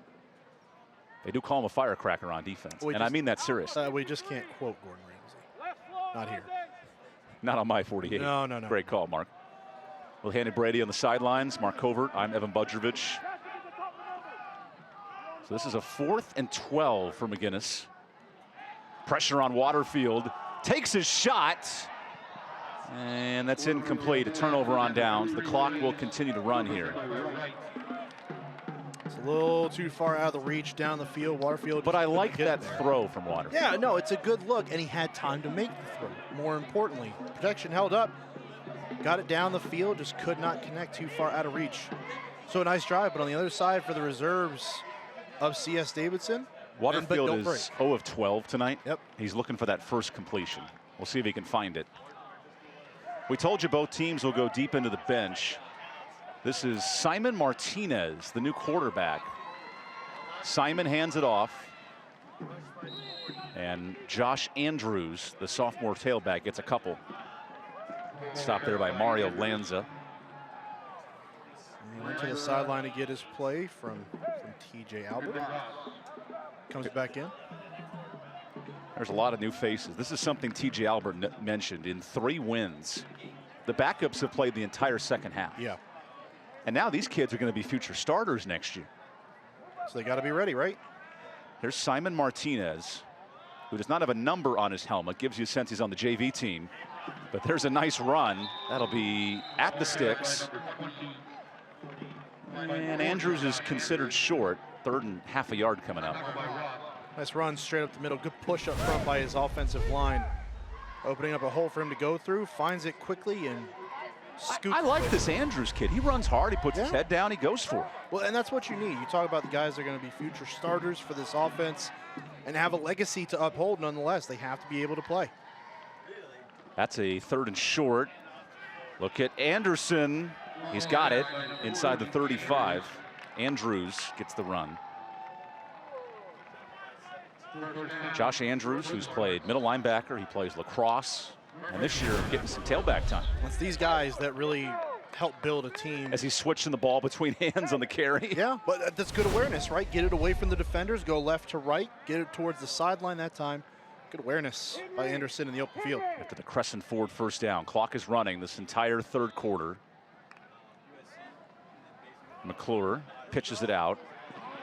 Oh, Anderson hit hard, but he takes the defender with him to the 20. To the 30, in fact. So Andrews gets 5. But these are the guys that really make a roster great from top to bottom. It can't just be your starters and how well they play. It's when the backups come in. Whether it's from injury, whether it's from cleanup time, whatever it may be, how do they perform? What do they do? And remember, stud receiver Tanner Mullins injured in the playoffs. Yeah. And he was a 1,000-yard receiver. People had to fill his void last year. Next man up mentality. But if you don't get any burn, if you don't have any sort of playing experience, how are you expected to come up and contribute without that? Tonight, Alberts filled the void with 4 touchdowns. Here's a fumble. Nice recovery by Andrews, and the blitz gets in there. I'm going to try a flea flicker for a second.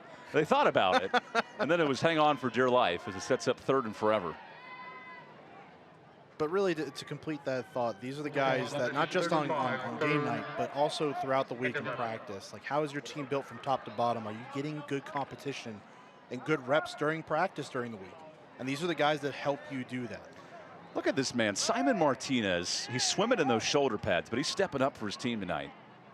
A young sophomore, not old enough to drive, but he is able to carry the load on this handoff. And that's going to be short of the first down by a bunch. Coming up tonight, we got a ton to talk about on this 4th down. Our player of the game, Carolina Classic Fair player of the game. There's magic in the fair.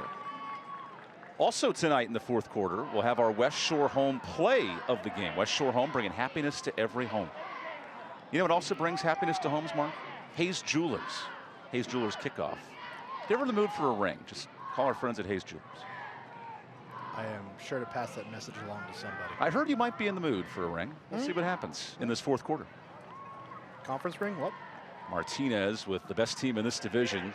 Davidson running outside. Oh, nice tackle in open space. Isaac Ross gets the stop on 4th down.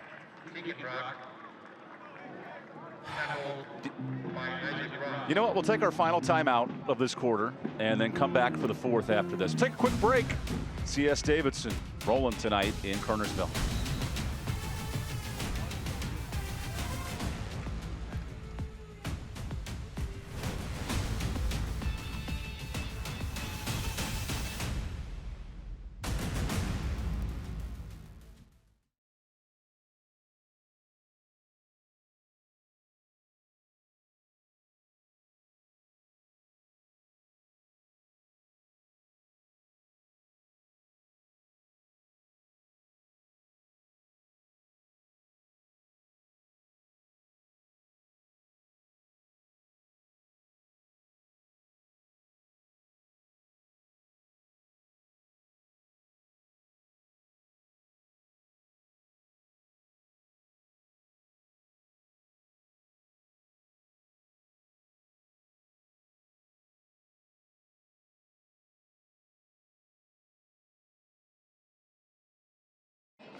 Closed captioning for tonight's game is brought to you by Caring Hands at Caring Hands Home Health. Hands-on, compassionate care around the clock. It's all CS Davidson tonight over Bishop McGuinness. Which reminds us, stay tuned in the 4th quarter. We'll have our Linder Turf and Tractor scoring summary. Get a great deal on your next Kubota at Linder Turf and Tractor. They have a new one coming up in Greensboro on McConnell Center Drive off I-40. That's on my ride home tonight. New locale. I don't know if I'm going to mow the lawn tonight. Maybe tomorrow. Here's a bounce-off run. Ropko, he's got the first and lowers the shoulder. Now, this running game was not a presence in the first half. Good to see here in the 3rd quarter. Yeah, it is. And I got to tell you, this Heath Ropko, I like him a lot. Didn't play last week. Really is a ball carrier that shows good vision. I mean, we've seen that here in the 2nd half. When he finds a hole, he's going to hit that hole with authority. Does a good job reading blockers, and he gets in the open field well. Sets up a first down. Ropko back to it. Slips through the defense. And then Anthony Cardamone brings him down. He'll play on that Okie front as they switch 4-3-3-4. Cardamone with a stop. Ropko just a junior as well, so one of those guys that's returning, has another year in this system to grow. And he was out last week with an injury. Yep. Big reason why Bishop McGuinness lost a tight one, 15-14. Ropko back to it. Breaks 1, breaks 2, make it 3. And a first down for Ropko.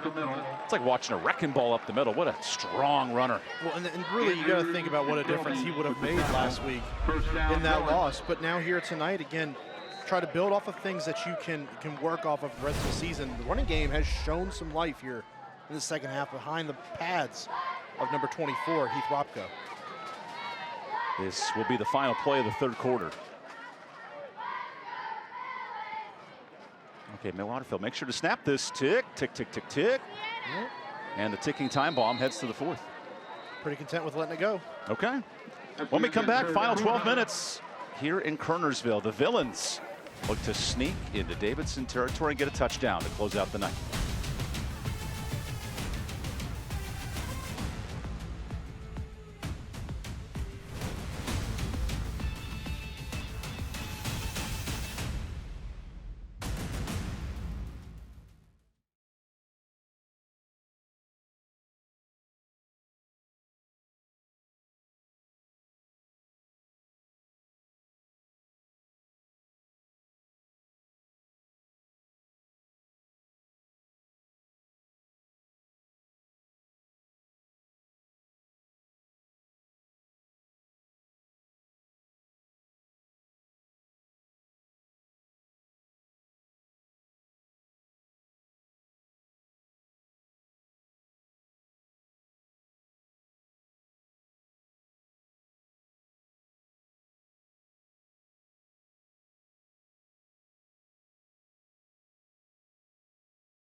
Our game of the week brings us to Kernersville, North Carolina. And if you're still with us, you love high school football. Davidson and Bishop McGuinness battling it out here in the fourth. Ropko back on the ground. He's had a busy second half.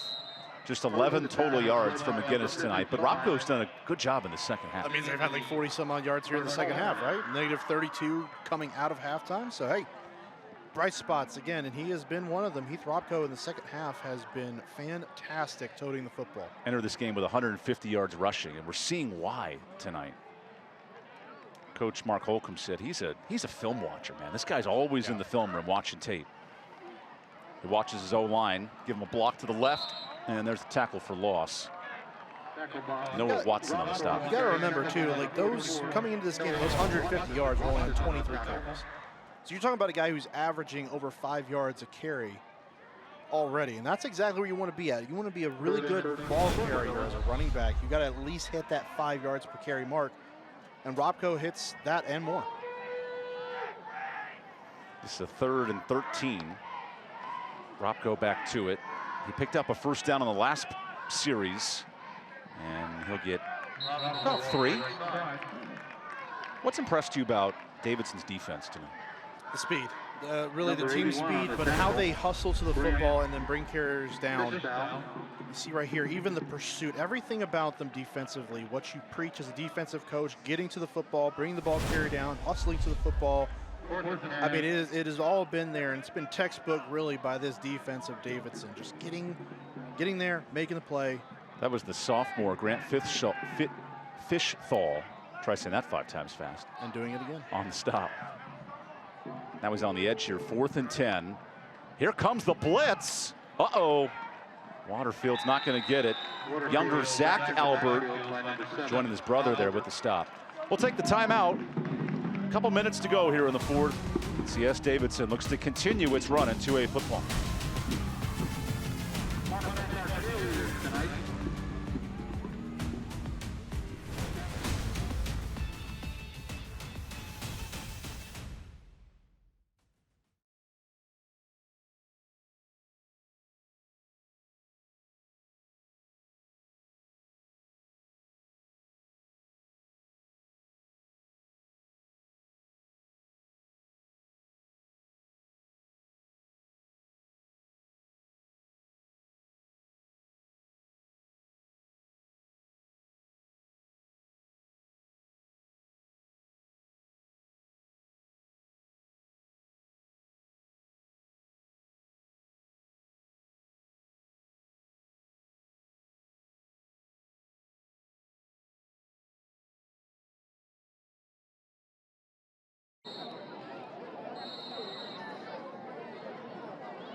That's pretty scary. Our Caring Hands. Closed captioning presented by Caring Hands Home Health. Your family's needs are our top priority when they're in our care. Man, the students here at Bishop McGuinness, they take the outfits for real. That's a villain. That was the saddest looking Joker I think I've ever seen in my life. CS Davidson goes back to work on the ground. Nice tackle in the backfield on the toss. Good stop there by Junior Saunders, one of the starters. And this running back is one of the JV players.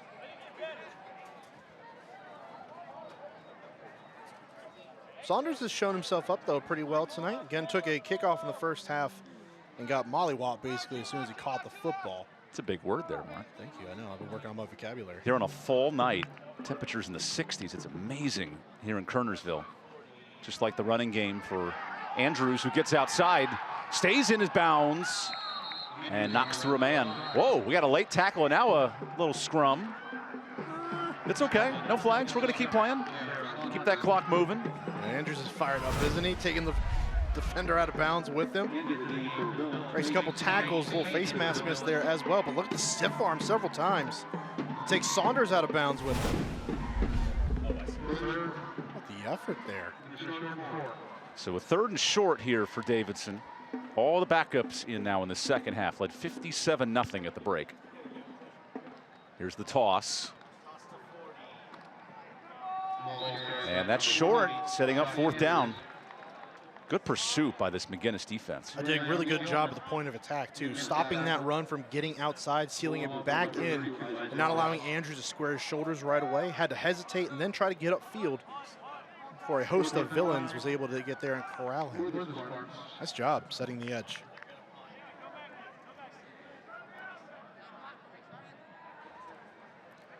So for the 3rd time tonight, the punting unit is on. This is Liam Carnero, whose oldest brother, Lucas, kicks at Western Kentucky. Good kicking family. It runs in the boots. Runs in the boots. Carnero. This is going to be a nice little punt with a fair catch. Oh, wait a second, fumble! Oh, he hangs on to it. So Isaac Ross comes in to save it. We'll take the timeout. Final break of the night. Bishop McGuinness gets the football when we come back.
Welcome back, where the Community School of Davidson is up 57-0. Guys, one of Coach Albert's goals every year is to play until after Thanksgiving, and in talking to him this week, he revealed that he is shamelessly a huge Hallmark Christmas movie guy.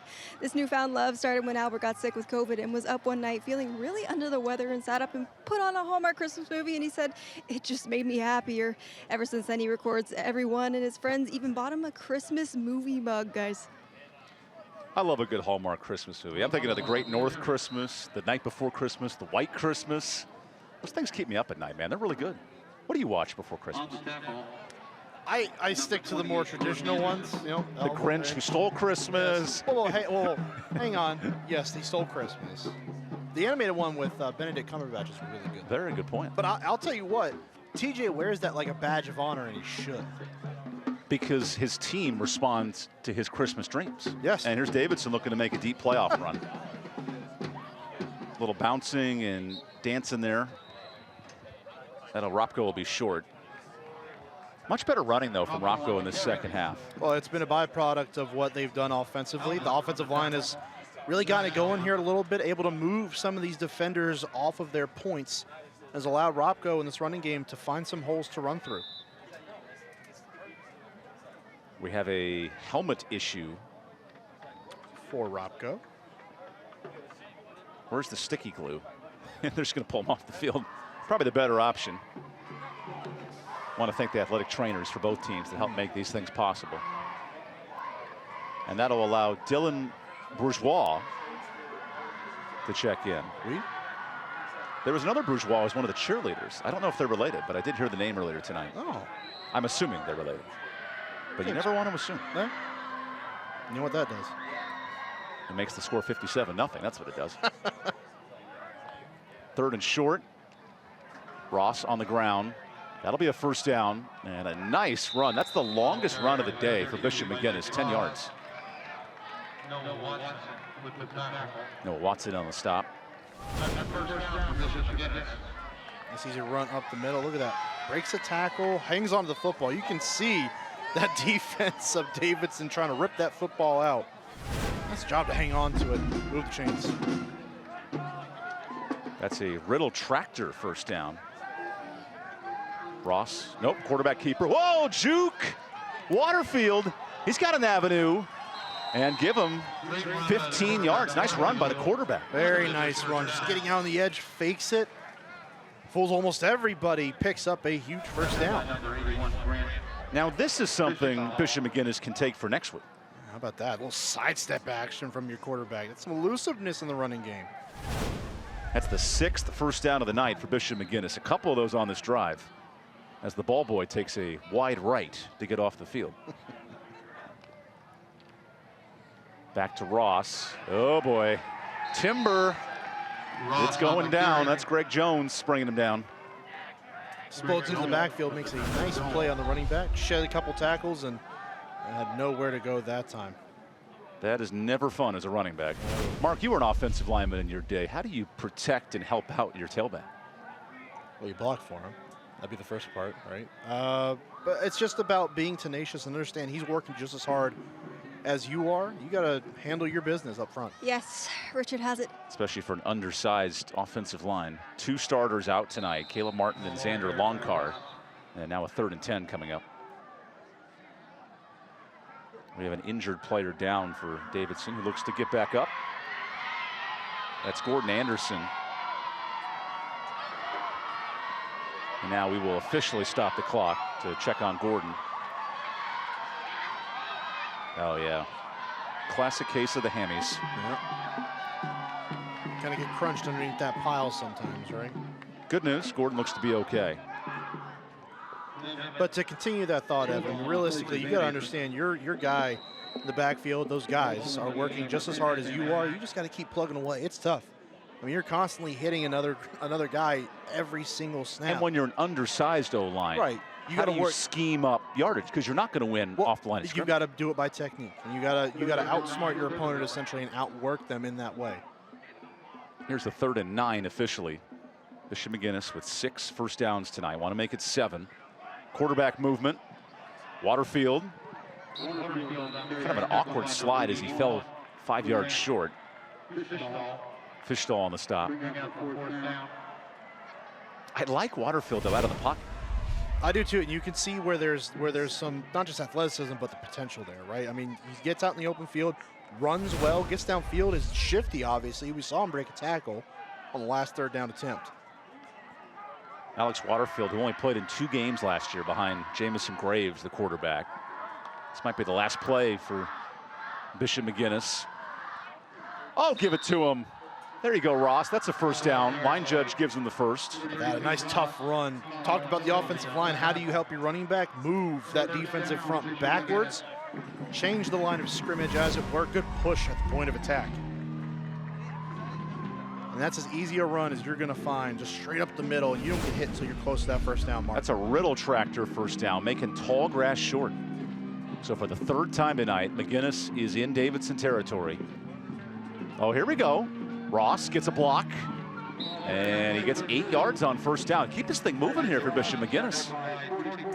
See if you can hurry it up just a little bit, maybe put some points on the board before the clock runs out. Isaac Ross, who did not run the ball last week, he's up to 55 yards rushing. Spotlighted him as a linebacker in our opening as a player to watch for Bishop McGuinness. Back to the ground for carry 46 of the night. Ross is churning his legs like his life depends on it. And he will, did he get the first down? He's still not down though. I think the line judge wants to roll him forward. It sure looks like it. Okay, 3rd and medium. Half a yard, right? 30 inches. By the way, that's 56 plays for just over 60 yards for Bishop McGuinness. This has been the best drive, though. A couple of first downs mixed in. Move the ball well. Have one of your best players in your linebacker, Isaac Ross, toed the rock a couple times. Bishop McGuinness, who will head to Carver next week for league play. And Davidson will host Mount Island Charter, as there's what could be the last first down of the game. We want to give a special shout out to the GM of our local station here, Allison Aldridge. Her son, Rich Taylor, plays football on the team. He's number 19 for Bishop McGuinness. And Allison, a big supporter of our efforts. It's great to see her local high school being on TV tonight. Yeah, absolutely. We really do love coming out to all these different campuses and high schools and showcasing these kids, having the opportunity to be on TV and hopefully get a look. A lot of them, it gives them a chance to play at the next level just because they had one opportunity to be spotlighted during their high school games. And there's Ridge Taylor. More importantly, we got a great tour of the chapel today. Beautiful facilities here at Bishop McGuinness. Ropko goes back to it. And that'll wrap things up tonight. CS Davidson, who has not lost a league game in 5 years. That streak continues. What a dominant effort to open conference play. Really, what else do you say? In the first half, they were all over the place. Offense, defense, special teams. A complete win in the first half so that their starters could rest here in the second half. Just had a chance to take the whole time out. Come back with Hannah Brady in the winning interview. CS Davidson takes care of business for our Friday Night Rivals game of the week.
Coach, a dominant performance. How did you like that win tonight? That was exciting. Kids played hard, played well. We got a lot of the young guys in, so it was a good win. Good win for the team. Talk to me about the resilience of these players behind you. Well, they've had a tough schedule, and you know what? They worked real hard this week in practice, and had a good performance tonight. So they played well. I have to ask, what Christmas movie are you watching tonight? That's a good question. The Hallmark movies aren't out yet. They're not out yet, but I don't know. I'm going to go to my Hallmark playlist and see what I have on there right now. I have a lot. So. Well, congratulations on the win tonight. We're going to present you with this trophy for being tonight's Friday Night Rivals winners. Congratulations. Enjoy the win. Back to you guys. Now that's how you celebrate right there. Movies are for next time. Trophies last forever. Do we tell them there's a Hallmark channel? Look at that. C.S. Davidson, man. Living it up. Let's talk about tonight's player of the game, because there were so many options, Mark. We got to go with the coach's son, right? We got to go with Mr. Albert. Oh, yeah, here's Brandon Albert taking over with 4 touchdowns. I mean, just a dynamo offensively, really attacked. A little bit of a slow start, but after that got going and found the end zone often. Including, again, one of the better plays we've seen in a while, just disappearing behind a bunch of tacklers, shuffling his way through the defense of Bishop McGuinness, and punching it in for the 4th time tonight, as you see there. Just an excellent candidate for our player of the game. And guess what? He's also the West Shore Home play of the game, coach's son, Brandon Albert, because this man couldn't be stopped. West Shore Home, America's most admired home remodeling brand. Oh, we talked about that play already, and just look at him dodging, weaving back and forth. I mean, 7 broken tackles. It was incredible to watch, because you and I were up here in the booth thinking, well, he went down at some point, right? And then just pokes out of all that mess in the middle of the field and is still making guys miss. And really, you have to watch out for this team. If you're looking at two-way ball, this is a team to watch throughout the state. They are as deadly as they come. How about tonight's Linder Turf and Track scoring summary? Linder Turf and Track, your choice for Kubota construction and agricultural equipment. Clearly, I don't know how to ride a Kubota, because I don't know how to say it. In the Greensboro area, come visit our brand new location on McConnell Drive off I-40. Pretty impressive first half, and the rest is what you expected. Yeah, just a dominant first half. What else do you really say? This is a team that is well coached, executes well, does what it can, and puts its players in the best position to win. And tonight they executed at full capacity, came away with a massive W on the road. We want to thank Capital Metals and High Point for the plaques and trophy you saw Davidson lift, Cook Reynolds for those end zone views, and Mountain Fried Chicken for that great pregame meal. Finally, to tonight's high schools and their admin for support of the Carolina Classic Fair Game of the Week. Coming up next week, 7:30, September 22nd. The fair is around the corner, and the Reagan Raiders, they host the Glen Bobcats right here on My 48. For our talented crew, thank you for joining us tonight. Dominant win for C.S. Davidson here at Bishop McGuinness. Little league action. It's finally fall. It's finally league play. And it was all Davidson tonight. We'll see you next week for Glenn and Reagan. But for Hannah Brady and Mark Covert, I'm Evan Budrovich. Drew DiMarcantonio, our director, Lori Bates, our producer. We say good night from Kernersville. It was all Davidson. There was never plan B, just a path I'm taking. Breaking on through on the road I'm making. I knew one day I'd get my shot. So here I am to give it all I